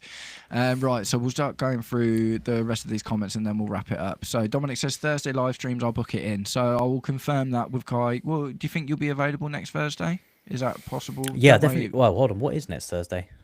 Oh, is next Thursday Christmas Day? Christmas week, isn't it? Oh, yeah. No. So, no, not next Thursday. No, but maybe sorry, the guys. Thursday after. Maybe we'll pick up the Thursday after, because what will that be? That will be start of January. That'll be then, going into Jan, won't it? Yeah. Yeah. So that what the first will be Chris. Oh, yeah. I'll have a big headache, but I could be here. We'll see how it goes, man. But maybe we'll do it on a different day. But I would, if we can try and end up doing Thursdays, that'd be good. I just think it's an easy day. Maybe we could look at doing. I suppose we want to keep it Thursday, so we could look at doing something Boxing Day, because for the first time, and I'm really sad about this, we're not playing on Boxing Day. Yeah, that's true. Actually, I mean, we could do a Boxing Day stream. We could do a Boxing Day stream. I think I should be about for sure. Yeah, we can look at it. But like I say, we'll do obviously over the holiday period. It will be a bit more sporadic, but we'll try and build into Thursday night football rambles with Kai and Matt. Cool. Dominic says the American ownership have a notoriously bad reputation, so the fans still need winning over. Yeah, 100%, man. And that's true about every American owner in the Premier League, to be honest. There's very few of them There's just more and more of them. Yeah. Car Mafia, this ownership has outspent everyone, even while going through sanctions. Can't tell me they don't want to win. They just want to do it their way. Great shout, man. Yeah. Great shout. 100% agree with that. There's wanting to win and winning. That's the thing. Like they're investing in the squad. Yeah. Obviously, it could be not to the way that we want it to be invested, or players that we would want. Of course, that's like anybody. Yeah. They are investing. They will want to win something, of course, because who doesn't want to win things? Yeah. But they have to start winning. Yeah. Like the big stuff, and that's the only way they're going to win over people is to start winning things. So the thing is, it's like last season needed to be the start of the trend, didn't it? Last season, Conference League, Club World Cup. This season needs to be a domestic trophy. Next season needs to be a title challenge, like a proper one. I don't mind if we don't win anything next season, as long as we're actually genuinely in the conversation for it, like 1 to 2 games away from the title for the majority of the season. And like I say, I don't mind losing out to a better team at the end of the day. If you're not the best team, you're not the best team. That's just how football works. But I will be more annoyed if we are the same next season as we are right now, because it doesn't feel like we've progressed very much. That's the issue for this season, isn't it? Sort of stagnating a little bit. Yeah, feels like it. Right, Dominic, come off. Yeah, the ownership are fulfilling their obligations from when they purchased the club. Until we see results, the jury will be out. Yeah, I love the amount of reasonable, love all these reasonable comments, man. 100%. I feel like sometimes I get really attacked, but I love seeing all this. And finally, Daniel and I enjoy it. Please do this. Well, not finally, I've got another one just come in, but Daniel says, I enjoy this. Please do it again. Yeah, we're going to try and commit to it, man. Obviously, we're still going to feature on the Blue Lounge and stuff as well. But I think, me and Kai, literally, Kai released his first YouTube video 3 days after I released mine. So we are literally like, we've been in this from the start together, haven't we? Like we've just been in it from the beginning. So yeah, man, we love talking about football together, and we love chatting with all you guys as well. So we'll definitely try and turn this into something a little bit more regular. They've been to 3 finals in 3 years since they took over. Yeah, that's reasonable. It's we want the pinnacle. We want the Premier League. We want the Champions League. That's more so for me, the Premier League. The Champions League more recently we've won, but I want the Premier League. That is the one that I want. Yeah, like next season. I want to see us win it. Next season, I would bottle every other competition for the Prem. Just for the Prem. Yeah, 100%. I would put out academy teams in the League Cup. Next season. If we can win the League Cup with our academy team next season, then fine. But I want the Prem next season, for sure. Right, nice one, guys. And finally, Daniel, I think we all think the absolutely same thing. I want to challenge for the title next season as a Chelsea fan. We all do, man. Yep. We all do. That needs to be it as well. Like, I think, I've given him, this will be 4 years at this point, when it'll be 1 Potter, 1 Pochettino, 2 Enzo Maresca. It'll be 4 years this season. Next year, title challenge has to be on the table. And if it isn't, I think someone said it earlier in the stream, that's when the sporting directors are going to start to be in trouble. Yes, we need a UCL before 2029 so we can get back in the Club World Cup. That is true as well. But go win it again. maybe 27, 28 we can win the Champions League. Nice one, guys. I would literally love to sit here talking with you all for ages, but Kai's a busy man. He's got a life to lead, and I am actually knackered, so I'm going to go and have a little chill and then go to sleep. But thank you all so much for sticking around and chatting with us. Really, really, really enjoyed it. We will definitely come back and try and do this again. Try and make it more of a regular thing. We will catch up with you all really, really soon. Take it easy. Peace out.